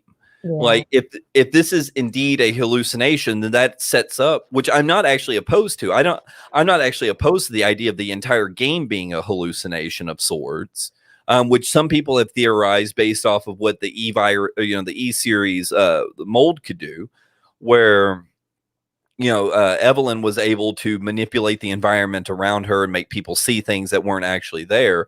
And there's been a running fan theory that the baby is actually able to recreate all of these wonderful and fantastic imagery based off of the stories read to her, and obviously as a child doing, or as an infant, like doing it subconsciously. But that's the only thing that makes sense here. Like, we know that, or according to the play test, we know that everything's fine in the Winters home. Ethan and Mia get into it over what happened in Resident Evil 7. Then all of a sudden shit hits the fan. Chris busts in and shoots Mia. They take Ethan and the baby away. Something happens on the way to wherever they're taking them. The car crashes. So if this is indeed a hallucination, like, it kind of destroys that whole flow of narrative. Like, Ethan's not, I don't think, is going to imagine Chris shooting his wife and then imagine a car crash and then imagine waking up in the village. Like, I think this is a real-time event actually going on before Ethan's eyes. Yeah. See, I like that is really cool, the idea of the child being able to recreate the imagery that's read to it. But the problem with this scene with Chris shooting Mia being a hallucination is like, it's not, I don't feel like it does anything for the writing of the game, like for the direction of like where it's heading. And it's like Resident Evil beyond like Resident Evil 7, right? This is a sequel to 7, but 7 wasn't like horribly rid with like hallucinations. There was a lot of shit that like they just like he physically dealt with. A lot of it was very physical too. And like beyond like Evelyn and making the Baker family like crazy and stuff, like beyond that, there was a lot of physical like monsters and like physical like bioweapons. And I feel like Resident Evil will inevitably focus on that more than any kind of like mind trick, and I don't feel like it's really beneficial for the writing of the next Resident Evil to focus on what is like real and not, unless like you're in a space where you like a part of the game where you understand you might be vulnerable to that, because I feel like the game would let you know where you were under fire from like hallucinations and what would cause that, rather than like kind of I feel like RE7, like as great of a game it is, I feel like it doesn't do the greatest job of like really fleshing out like what truly, like, it's only been one game with this E-type, right? And it's only one instance of like really witnessing it. So I feel like it hasn't very well fleshed out exactly everything you could do. And I feel like the game would let you know everything else like beyond its capabilities, instead of just putting you into an instance where it's already working. I feel like that's too much for Capcom's writing right now, is what I think. Yeah, and like you said, I just think to some extent, I think like Chris has, is I think either acting under what he believes to be higher orders or the right thing to do. Like I don't think there's a whole like evil Chris thing going on. I don't think Chris has like flipped the script and become like an actual evil entity here. And a lot of the rumor we've heard like doesn't even suggest that. Like it suggests that Chris is kind of like on this like pseudo side mission that also leads him to the village. Like obviously whether that's true or not, is to be determined. But yeah, I even with all the shit that Chris has been through for the last 30 years almost at this point, like I don't see him like actually becoming evil, or like I know there's the whole like like pit theory, if you look at, or if you look into the abyss long enough you become the evil yourself, and I've heard people use that in relation to Chris recently, but I don't think that's necessarily the case. I think Chris thinks he's doing the right thing here, and he may or may not be. Mm-hmm.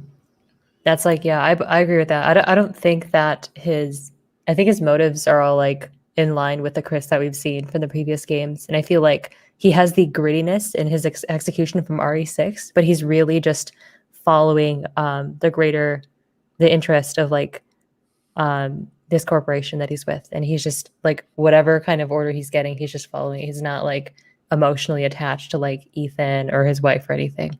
But I don't think he's evil or anything like that. Now, an interesting thing that you said earlier, though, about the hallucinations is how much Capcom has tried. Obviously, hallucinations was going to be a big point of 3.5, that we ended up not getting. That's true. But it's actually kind of interesting to note how much Capcom has tried pushing this hallucination mechanic into previous titles, like 7. Obviously like Evelyn was able to make herself look old, like young instead of appearing old, and was able to appear at random places. And even the Baker family was able to manipulate the virus to appear to Ethan in some kind of like almost dream state. So we have that, and then looking at Resident Evil 3 remake with the new intro where Jill's standing in front of the mirror and starts to hallucinate herself turning into a zombie. So I almost think that, in some of the oldest rumors we've actually heard about Village was that a hallucination mechanic would, be present. And, obviously I don't know if that's people just, taking what little of the mechanic we saw in 7, just taking that and saying, okay, if this is a sequel, 7 had mild hallucination spells, so obviously 8 will as well. That I don't know. But one thing that we did hear about, or I heard from a couple of people back right around the time of the reveal trailer, when it was announced that it was going to be for next gen only, was that whatever hallucination mechanic was present in the game had a influence on the decision to not make the game next generation, not current gen, solely because they didn't feel that current gen hardware could actually handle whatever this mechanic. Really? Wow. Yeah, and I have no way of confirming that, and I'm not even going to pretend that I understand the mechanics that go into software and hardware, like software development and hardware capability. Like that's way outside of my realm.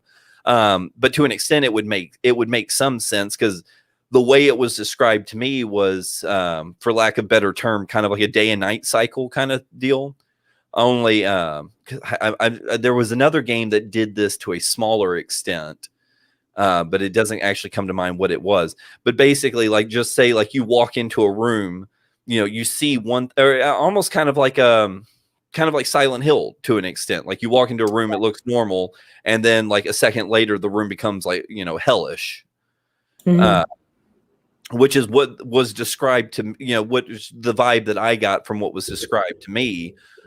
So I would assume, with Village being as large scale of a game as it is, like, I don't know if this is saying like, if you walk into a room, you might hallucinate, like the room turns different, or the world itself around you can transform. And I'm assuming if it's the latter, like that would put a huge amount of strain on current hardware. I would think, like I said, again, like I'm not an expert on hardware or software design. So Yeah, that's like really good information though, because that means that they're probably working with a lot of assets that need to be loaded in, like on the fly, like in the background, maybe something that is more subtly noticeable to creep you out. They have taken inspiration from kind of paranormal, like changing environment type of games, like Resident or like Silent Hill before. And a lot of the actual encounters with Evelyn and Seven felt like kind of Silent Hill-ish, and kind of like had the enemy like moving and you didn't know like what was really up. But in terms of like the village itself, maybe they'll have more moving parts. I do know that in next gen, specifically the SSDs being more closely wired with the processor and the graphics card allows them to load assets in more flawlessly, more seamlessly. So maybe they're having a lot of moving environments that have a place on the village. Maybe that actually contributes to the village acting like a character. Maybe the village has this cycle of showing you some kind of imagery, maybe something that is present at certain times of day, like you said, and that would like fall into line with the new hardware they have. Because a good example of this, probably the best example right now, is if you look at Ratchet and Clank, the recent like gameplay, they have a giant cluster of like just an endless like world of like moving parts, of like interactive parts of the world. It's incredibly dense, and the detail in the background is absolutely like it's never been really done in games before. Like it's very impressive. I wonder if the scope of that is comparable to Resident Evil Village, where they're trying to have like a bunch of stuff. Maybe not a bunch, but like, yeah. So like here, every part of the background and the environment is an incredibly textured, like well textured asset that is being loaded in with this SSD technology. I wonder if they couldn't do this in the previous because they have too much going on with the environment. Because it's one thing to do this in the room, in like a single room, and like load in like new parts of the screen, but it's another thing to have like an open expanse of just like all of this stuff going on in the back. You see those things that are flying over there that don't really have see like all in the background. See, look at all that stuff that's going on. So all of those, everything is like especially like detailed piece of like texture, and it is loaded in lightning fast with their new technology that has like decompression. It has like all of these new features with its SSD. And so I wonder if Village will have like it looks very vast. So like as opposed to like RE7, where its hallucinations would take place in like a room, they'd be relatively easy to render. I remember one time you go to like Evelyn's bedroom and she's like appearing behind you and she's like teleporting and stuff. That's very simple. It's very easy for hardware to handle. Stuff in like, say, a giant village, maybe like a big castle too. That is like maybe like little visions of like ghosts or something that is just like that is just subtly there, might be an element that we see here if they experiment more with hallucinations and the paranormal. So that actually makes me more happy that they made this purely next gen, because that means that they're going to utilize the full capabilities of this new hardware. It's really good, what we've seen so far. Yeah, and that's the thing, like, because I looked at it from a standpoint of, like, man, it would be really, really cool because I know, a lot of people obviously want to play Resident Evil, but don't necessarily want to shell out money for a next gen console close to launch. And then I remember the fact that I play on PC now, so I was like, oh well, it doesn't matter to me either way. But Same, yeah. but no, but I'm kind of glad. Like, I understand people's frustrations and like the obvious appeal of wanting it to be on current gen hardware. But at the same time, like, because we know that the play test, from what we understand, we're all done on PS4 Pro, which is kind of a typical thing. Like, obviously, like, Sony's not shipping out PlayStation 5s to, I mean, like, obviously, like, to build games and stuff for the PS5, like, they have this hardware available to them to develop these titles. But at the same time, like, Sony's not going to send over Capcom, 2030, PlayStation 5 prototype so they can go test games on. Like, obviously, Capcom has to make do with the best, hardware out there currently. So, a lot of people were like, well, the games were tested on PS4 Pro, so why can't they just do it? And at the time, like, it sounds right. It sounds like, okay, well, if they tested it on it, it obviously works. But you got to remember at the same time, like, a lot of these play tests they're snippets of the game. Yeah. They're most of the play test segments that we've understood are like 30 minutes at a time. So, and obviously not completed cutscenes, not completely rendered textures. From what we understand, like, a lot of things weren't completely rendered to their full capabilities in these play tests. So it's one of those things that, like, yeah, like, the game probably could run on current gen. But it goes back to, like, the old days of, like, the 360 Xbox One crossovers, or even like the PlayStation 3 and Xbox 360 hardware days, where the versions of the games would be different based on console limitations. But I think, like, a big one was Xbox, like, back in the Xbox 360 day, it was one of the Tom Clancy Splinter Cell games, where the Xbox version opened with a cinematic cutscene of I forget the main guy in Splinter Cell, but he jumps out of an airplane and is, like, skydiving, and that's a cinematic sequence on the 360.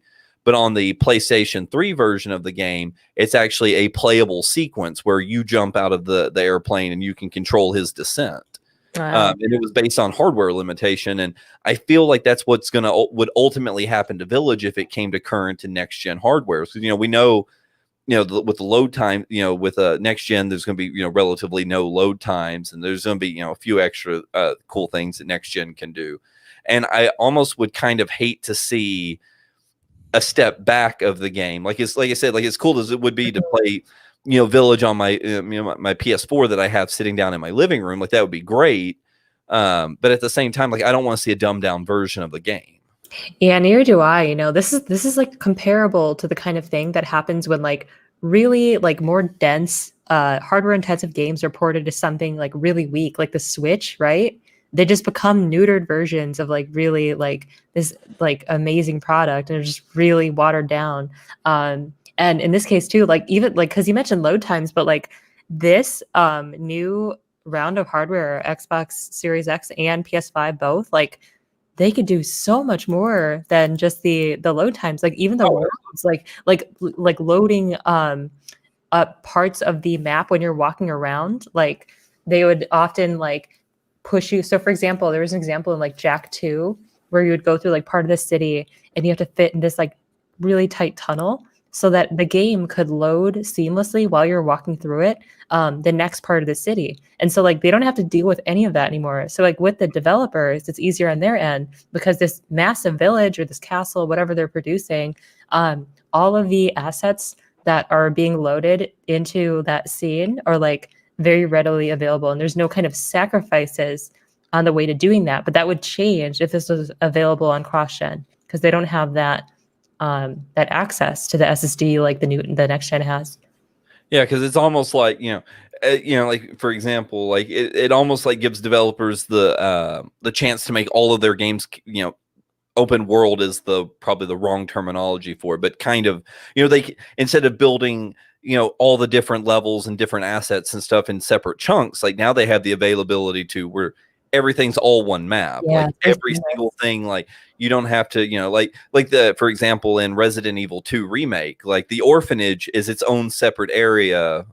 Like, you can go to it with like no clipping and stuff, but still to actually experience what goes on in there, like a lot of it, isn't actually built into the game. It's like its own little tucked away area. But now, I mean, you can literally, build the entire game in one chunk, not individual slices. Yes, and that's what would make this. I feel like that's what would really make this just like awesome. Like probably like the best like world, like most expansive world for like a Resident Evil title, or even like any title really. Agreed. Yeah, no, it kind of bring it into its own dimension. But as Jesse said, it was played on a PS4 Pro. So, but again, it was only playing small. It's only playing small little gameplay chunks, really. Not this full expansive campaign. Yeah, because it sounds like everything that we've seen and everything we've seen even from the trailers so far, like doesn't seem like it used any of the assets that would be available for next gen. I mean, there's like some of the water reflecting and stuff that we saw in the developer preview that is kind of a next gen capability. But at the same time, like we haven't seen anything that makes this special, and the reason why is I think the majority of this trailer was probably shot from PS4 Pro footage. Yeah, that's true. And I would assume, like, if anything super special about next gen is going to be, very noticeable in Village, like we're not going to see it till probably after pricing and everything's announced for the PS5. Yeah, it's probably a little while down the road. That's true. Indeed. So we've covered Bram Stoker and his inspirations. We've covered Franz Kafka's inspirations. Now you did briefly mention that there were some references to not specifically in this, but Resident Evil and Devil May Cry. If you could, fill us in. Sure. So like a lot of people, like this is also in regards to like the this three-guy type of enemy in your playtest.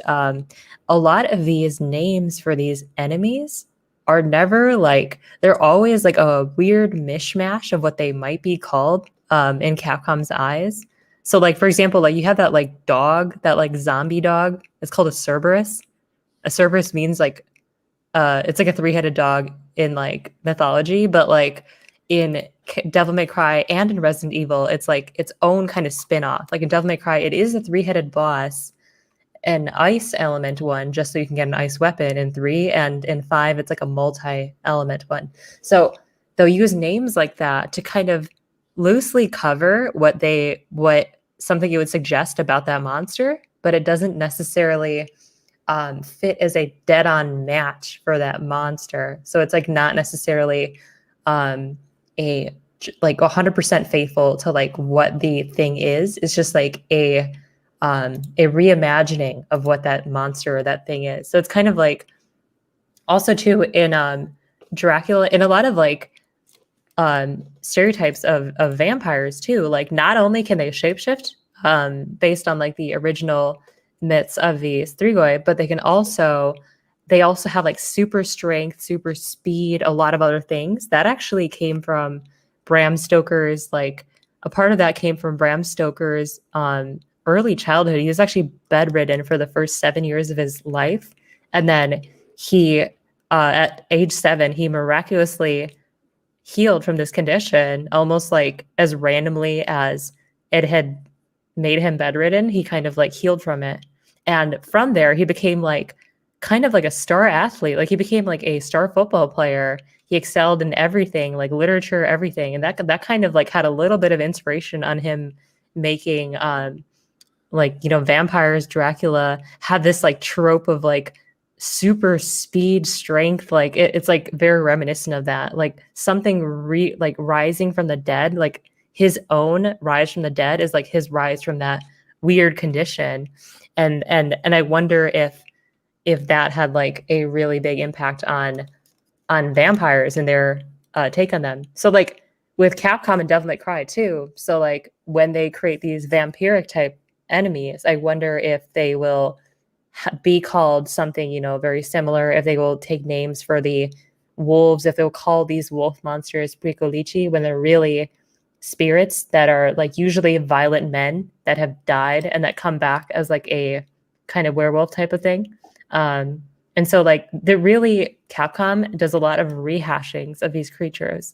They'll call, for example, they use the word Beowulf, right? Beowulf is like this another, you know, kind of really classical like name. They use that to describe this light demon, this like light monster that gives you light gauntlets in Devil May Cry 3. So they kind of rehash all these names in weird ways. And then Resident Evil 4, they have like it's interesting because Resident Evil 4, as opposed to the other entries of the series, they have a lot of creatures that are named like things that they would kind of describe them like in Spanish, and they would have like phrases that describe like what they do, as opposed to like Resident Evil 1 remake, for example, they used an enemy called a chimera, and that has many different depictions in Folklore, but its depiction in Resident Evil remake as a monster is like this little thing that kind of like flails its arms at you. So they're all very different, but Capcom has a method of doing that. So going forward, we might see more things that are kind of like hybrid creatures that are taking from multiple pieces of lore to make Capcom's version. Yeah, that makes sense. Do you have an example from Resident Evil 4 where they've actually done that? For 4, a lot of like the monsters are like different plays on like words. So like I know that like they chant things like Morir est vivere, things like to die is to live. They have like all of these different kind of like get them. They have like these stereotypical like, you know, kind of lines, but then also for the monsters, they kind of like have little hints to like what they are. So like Del Lago is like that big lake monster, literally just means from the lake or of the lake. And that's like a monster that doesn't have any ties to like a greater meaning other than it's something that lives in the lake, which is scary in its own right, because it just means like what's in the lake, like what is of the lake. It's just something from the lake, which is like a really cool name for a boss. And that's like one example. There are a few others. I would have to look deeper into them though, because I know like Novistadors and Garradors had like some meaning, but I don't remember them off the top of my head. Obviously, El Gigante being probably the simplest one. one. Giant, yeah, right. Yeah. Gigantic thing, yeah. Okay, yeah. So we know for a fact, and sorry, this is all part of the bigger meaning that Capcom, they love to use hybrid folklore in their games, and we're reinforcing the points that Beggy is making today. That this game is going to be very, very influenced by Bram Stoker. It's very, very influenced by Franz Kafka, and these are the reasons why Capcom has a tried and tested history of doing these things with different cultures and different folklores. Is that a fair assessment? Yeah, it's I like that they're kind of like, in a sense, it almost reminds me of it almost makes me think of like Resident Evil 4. You take 4 and then you do it in Africa, and that's Resident Evil 5, then you do it in Romania, and now it's Resident Evil 8, but it has all of these other plot elements and this Dracula inspiration now. So like they have like little bits of lore from the that's why I feel like 5 was a little bit wasted in terms of what it could have become. Making it more actiony, making it a co-op game, kind of took away from some of the folklore that could have been in African region, and they could have made more with that. I feel like 8 is really looks very promising in terms of being faithful to its source material and its placement. So these are all kind of like renditions of Resident Evil 4 formula, and I feel like 4 and 8 are probably going to come out on top in the end, hopefully. But yeah, I think that's like a pretty fair assessment. Agreed. No, well, I suppose that kind of rounds this off. You've made your points. You've made your assessment of what you think Resident Evil 8 is going to be. I'm definitely on board with your theory. I'm definitely on board with the themes that they're going for, and I am excited for what's to come. I really feel like this is, to me, the last thing that Capcom is really left to enter into, and that is kind of vampire. Aside from that, going full paranormal, they haven't really gone into vampires, because let's be honest, and Jesse has mentioned this before, that the T virus, these viruses are literally just, the magic sprinkle. It can be absolutely anything you want it to be. Yeah, and that's a funny thing, because like I feel like everybody, like when we first started talking about beastmen and witches and everything, like it sounds like way too fantasy, way too off the beaten path. But I mean, that's Resident Evil in a nutshell. Like nothing makes sense until you throw the word virus at it, or you throw a letter at it. Exactly. Even with Resident Evil 7, the way that it was promoted really made Evelyn look like some kind of like supernatural being. And even through the majority of the game, she was still kind of had that feeling about her, with the hallucination mechanic. Like we didn't, it wasn't truly expressed until the end of the game, that Evelyn was being able to use the mold to her advantage to cause these hallucinations, which obviously is somewhat based on real life to an extent, that fungal things can cause hallucinogenics, or used as hallucinogenics, and just mold spores in and of itself can kind of have a mental effect. So yeah, like it's always this fantasy thing with Capcom, and then they just explain it away with some kind of pseudoscience, which is why when I first heard the rumors about werewolves and stuff, I didn't immediately dismiss it. I mean, hunters are half frog, half amphibian, half human, or half reptile, half human. The drain demios, they're flea and human DNA. Like I mean, Capcom's been been using the Umbrella Corps to experiment with half human, half some random creature DNA for years. So the idea of like taking canine DNA and splicing it with human, or whatever's causing this werewolf like appearance, like it's not out of question for me when it comes to Capcom. It's one of those like, okay, it's business as usual. And another point to like Evelyn, even even in the beginning hour demo, there was several spots where you can, if you turn around just right, you can actually see Evelyn in the beginning hour demo for 7. And all of the promo for that was like, did you see the ghost girl?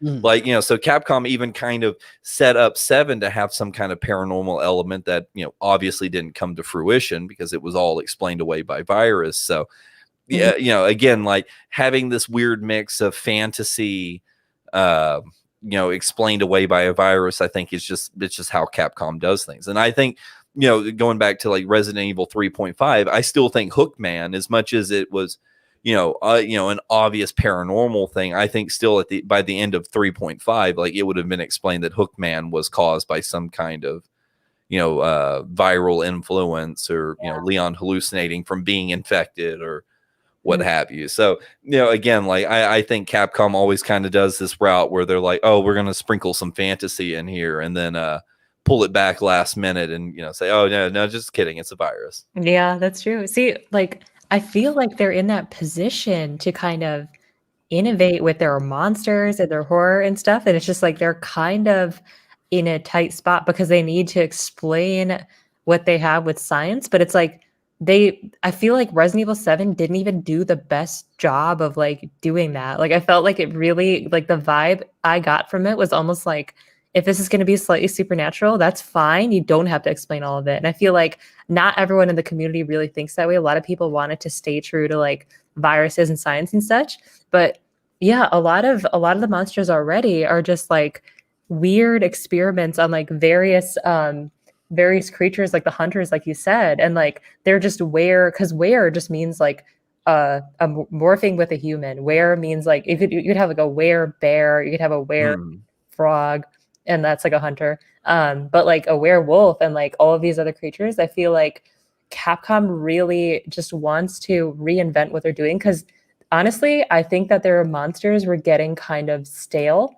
I don't think that they had a lot of new kind of scary, like just really innovative monsters outside of like 4 and 7 really are like the ones that innovate the most. And I feel like 6 is just like I felt like it was getting kind of old at 6, because Yeah, like the Yabo and such were just like really kind of like lazy, next level extensions of that. And I think that in terms of like supernatural and stuff, they just like, I wouldn't mind if they explored that more, whether it's like loosely explained or not. Like it wasn't 7, because in 7 I also didn't feel like 7 had good enemy variety anyway. It had like the molded, and it had like Evelyn, and it had like a few others, but like I feel like 8 is going to have way better variety than 7, because as good as 7 was, I felt that it was seriously lacking just in visual, like to keep inventing new monsters. Like the first time I fought a molded and its claws and such, like sure, like it's a pretty incredible monster. I still like it, but there's not a lot of stuff there to be afraid of. I felt like in 7 personally. Well, yeah, and and I'm probably gonna say the most controversial opinion of it all. It's because I feel like 7 was just a rehash of Resident Evil 1 down to every single aspect. Yeah, and Like yeah. 1 and 7 have so many parallels that a lot of people like I loves 1 for the reason, obvious reasons. It's the first game. It's what the majority of us grew up playing and everything. But 7 offers kind of a soft reboot to the entire franchise using 1 as a basis. Both take place in a mansion. Both have a lab element and cave system. Takes place in very tight corners. And interestingly, Resident Evil 7 is in first person, which is something that Capcom actually wanted to do with the first Resident Evil that they weren't able to do due to limitations at the time. So, and I forget who I was talking to. Like even some of the traps are the same. Resident Evil 1, if you go grab the shotgun off the wall, the room closes in on you. In 7, if you get the shotgun, the door closes in on you. So there's so many parallels between 7 and 1. Like it honestly serves as a soft reboot, and even enemy variety to me still kind of harkens back to that, because even in 1 you only have, I think, 4, possibly 5 if I'm being generous, like types of enemies. Well, you have like, okay, so you have like the zombies, the Crimson You have Head, zombies, the dogs, the hunters, and you have like other just stupid random enemies like the bees. Oh yeah, but as far as like main enemies go, like main enemies being zombie, like if you go by the original zombies, the sharks, the hunters, and the chimeras.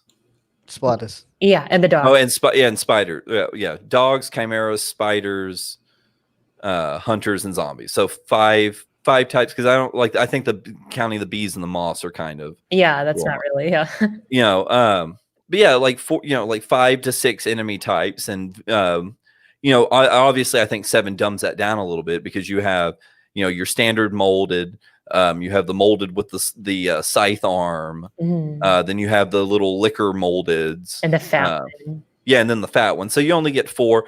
And then I guess you can count like Jack is a unique enemy type, Marguerite is a unique enemy type.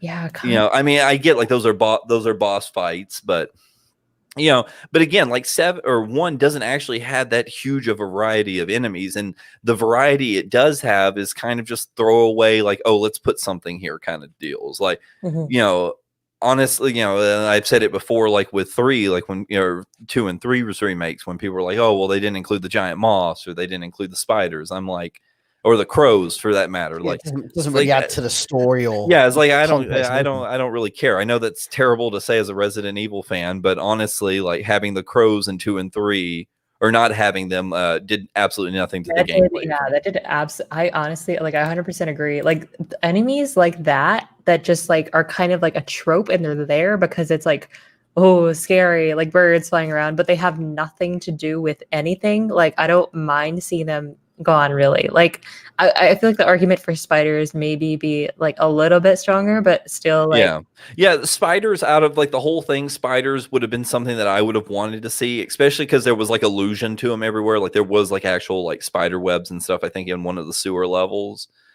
So those would have been cool, but not having the crows, I don't care.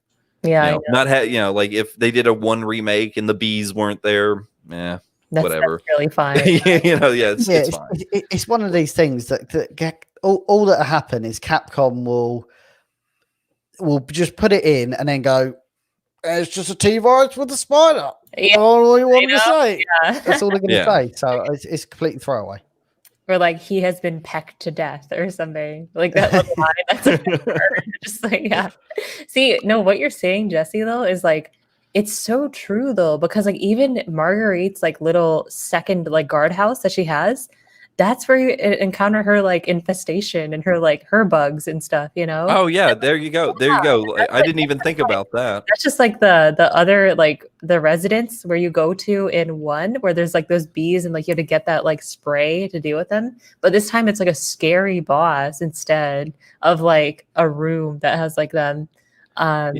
Yeah, I didn't even think about that. Marguerite's bugs are literally just a reimagining of the beehive. Yeah, and they're like in the spot that they would be because they're like the second house that you're in. So it's like exactly, yeah. And then you have the literal actual giant bugs that would have been, I mean, obviously not as terrifying as the giant moths were in the originals. Like a little bit more muster there. But yeah, like literal two different enemy, like bug type enemies. Mm-hmm. Big bugs and like these swarm hive things, which are literally like the giant moths and beehive and Resident Evil 1. So again, like there's so much parallel between the two of them. Like I can understand people not being appreciative of first person games. Like that's totally fine. Like it's not for everybody. But at the same time, to say that Resident Evil 7 was so far off the beaten path from the Resident Evil series is it's just wrong. Like it's kind of it's a little bit disingenuous because I mean it's literally Resident Evil 1 in the RE engine with new characters and a new storyline. Like, but the core premise is absolutely the same. Yeah, the environments, the puzzles, the systems that like you use like your ammo and stuff are like more like RE engine, but like the Baker house, the puzzles, like all like the whole vibe of it is so similar. I thought that one mechanic that they had in 7, I forget what it was called, some stimulant that you eat, you could see items. That was like super, psychostimulants. That was so cool. I really like that they put something where you could just have like a little cheat access to where the items are. Like that was very unique. And just one other thing to the whole connection between 1 and 7. This is more lore than it is mechanics, but George Trevor built both houses. Or designed both houses. Oh, did he? Wait, did he? Yeah, he did. Yes, George Trevor designed the Baker Mansion. I think that's explained in a file in 7. Yeah, because it was like George Trevor Contractors Limited or something like that. Yeah.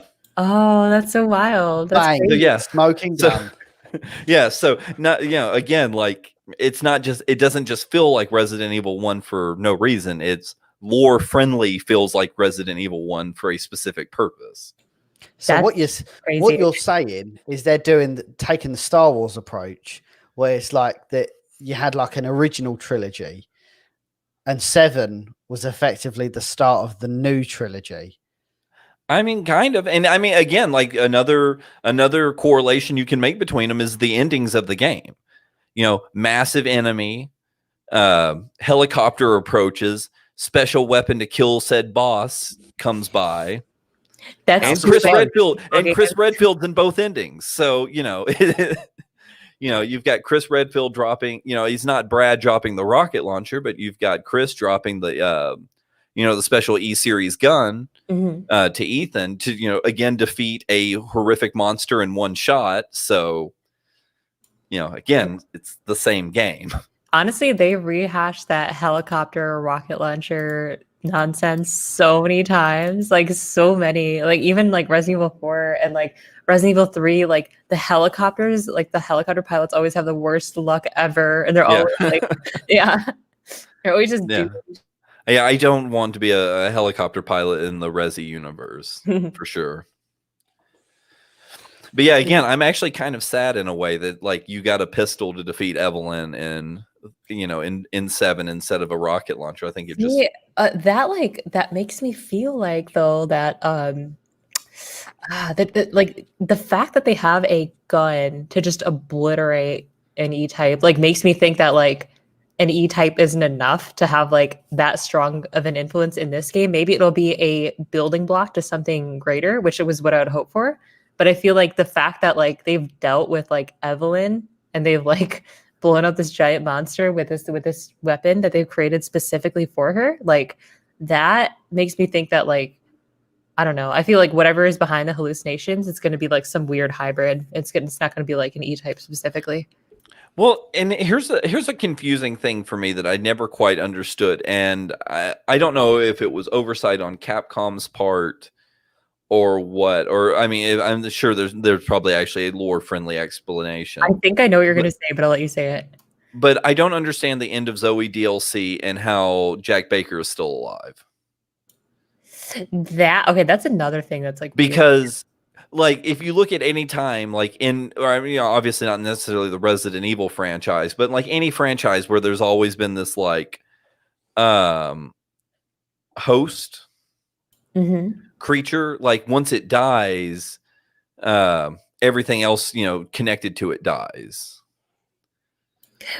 So like the fact that like Jack Baker is still alive after Evelyn's dead, like did Evelyn actually go away? Because like we saw Evelyn's massive form die the exact same way we saw Jack Baker's massive form die. Yeah. And obviously Jack Baker's massive form didn't actually die.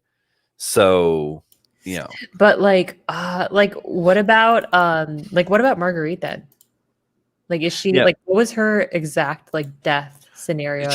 She died in the greenhouse, right? Yeah, she died in the greenhouse, but her death wasn't as extravagant as like Jack's or whatever. Like, I don't know, like the deaths like between enemies affected with the exact same thing and even their capabilities was very weirdly diverse. Like Jack Baker and Lucas Baker and Marguerite were all controlled by the same E-series and all had the same hand. And even to that extent, again, like Lucas Baker in Not a Hero is still alive and still, heavily enthralled with the E-series. That's very weird. So like obviously it can act independent, but at the same time, like it kind of sucks for Evelyn because it seemed like even though she was kind of the ringleader of the E-series, like she was honestly the weakest out of all of it. In a weird way. Well, because she died, right? But like maybe it's because like when taking down Jack Baker, they didn't really have that weaponry that would like specifically like just destroy an E-type, right? Maybe it's because Evelyn was weak to that gun. So maybe it's the gun that was dropped that she's weak to that would like absolutely kill her, but everything else that isn't specifically designed for that purpose struggles to kill an E-type. So maybe that's why Jack lived, maybe that's why Lucas lived, and like they just never quite, I don't know, like they didn't have the same amount of like they didn't have that same weapon to kill them, and so maybe that's why they got away with it. But it's like it's very weird like how like they just kept him alive after like he has so many revivals like Jack Baker, and like they still didn't like even after killing him as like this giant hulk of a thing, like they just he's fine. Like it's weird. It is weird. And I don't know if it's foresight. I know that like in Resident Evil 3 when the tyrant the final transformation, it was feeding, or Nemesis was feeding off the tyrant to try to like gain its like life form or whatever, or try to like heal. There was a moment where like the very large form of it that was like the huge blob, it was eating the tyrant.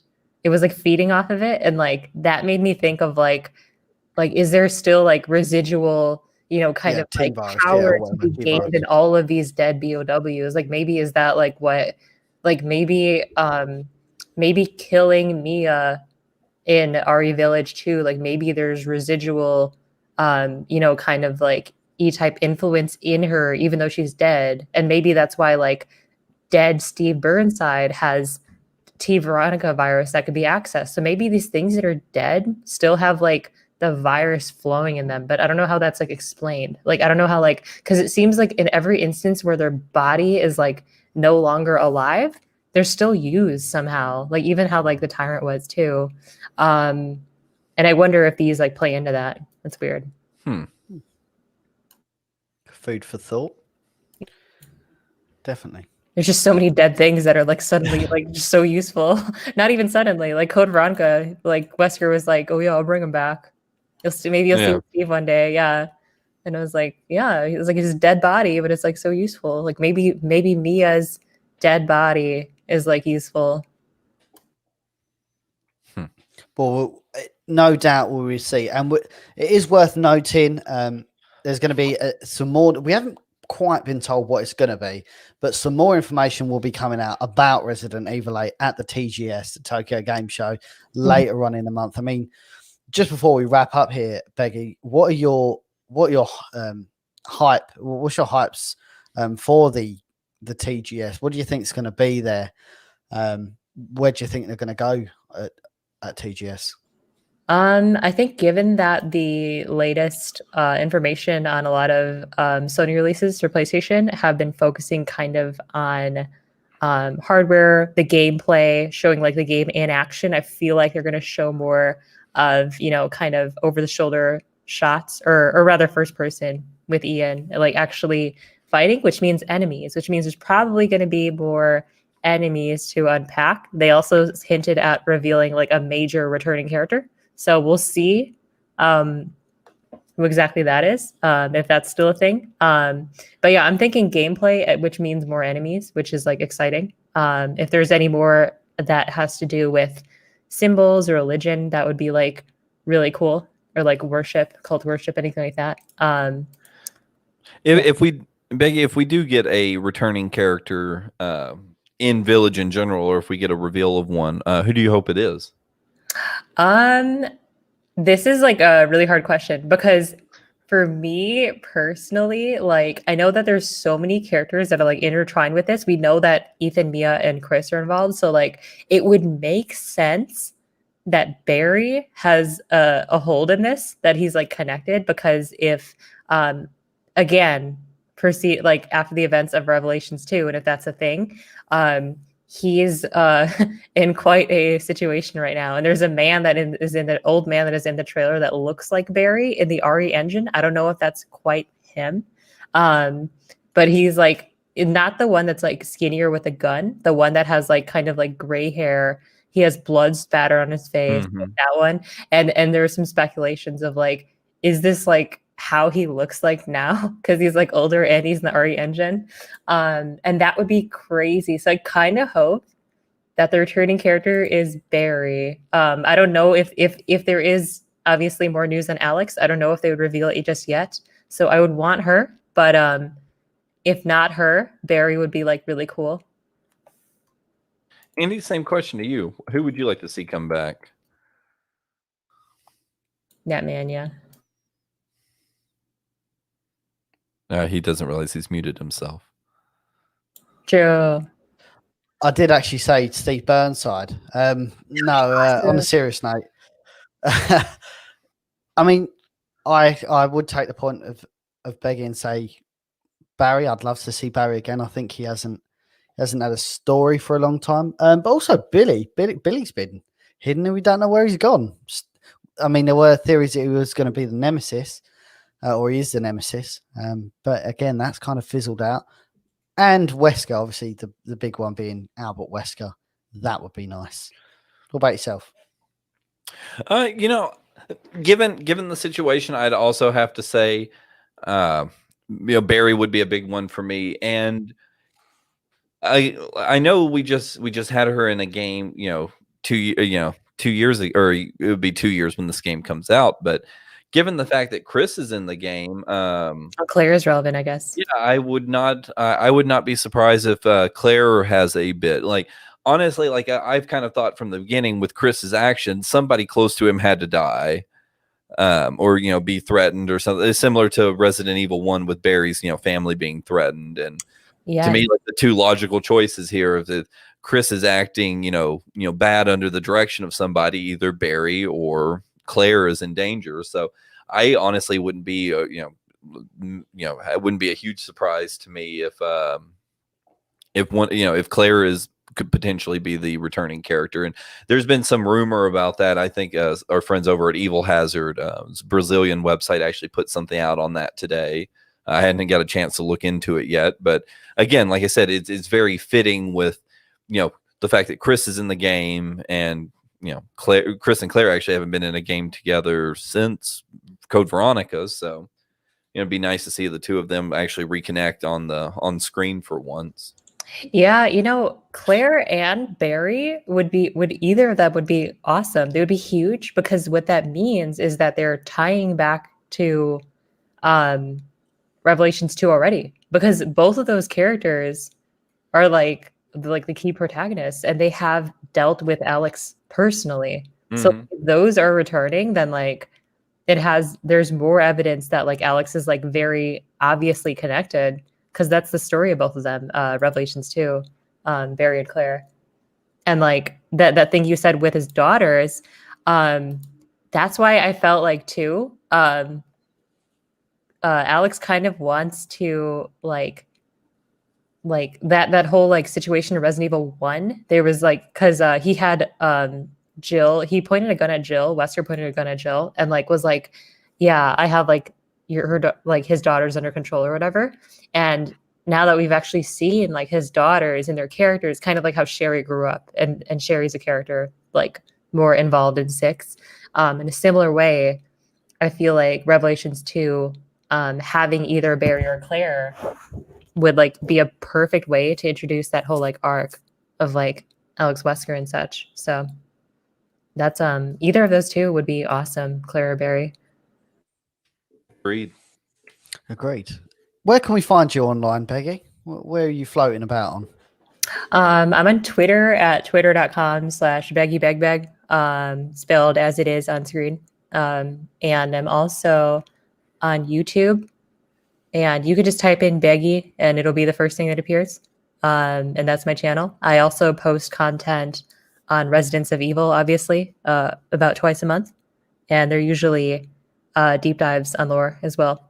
And the latest one was actually exploring that Steve Burnside, Albert Wesker werewolf kind of deal, and like HCF's involvement with Resident Evil 7 and how it could be involved with Resident Evil 8. So, yeah. And then I'm going to be doing some slightly different content on my channel next on Devil May Cry 5. So that's going to be a thing. Yeah. Oh, no, that's cool. Well, really appreciate you coming on today. We wanted, Resident Evil 8, it's all in the news at the moment. We wanted to talk about, really go into some interesting lore. And at the moment, there is no better person than yourself to go through all of this really, really cool, intricate folklore. So I really appreciate you coming on the podcast today. Yeah, thank you so much for inviting me. This has been really fun. Jesse shared a lot of things that I didn't really pay as close attention to from Resident Evil 7 too. So that's like really cool. Thank you. Welcome. Yeah, no, we learn something new every day. But thank you everybody for watching at home from here at Biohazard Declassified. Have a good one. Take it easy, and we'll catch up with all of you soon. Bye for now. See ya.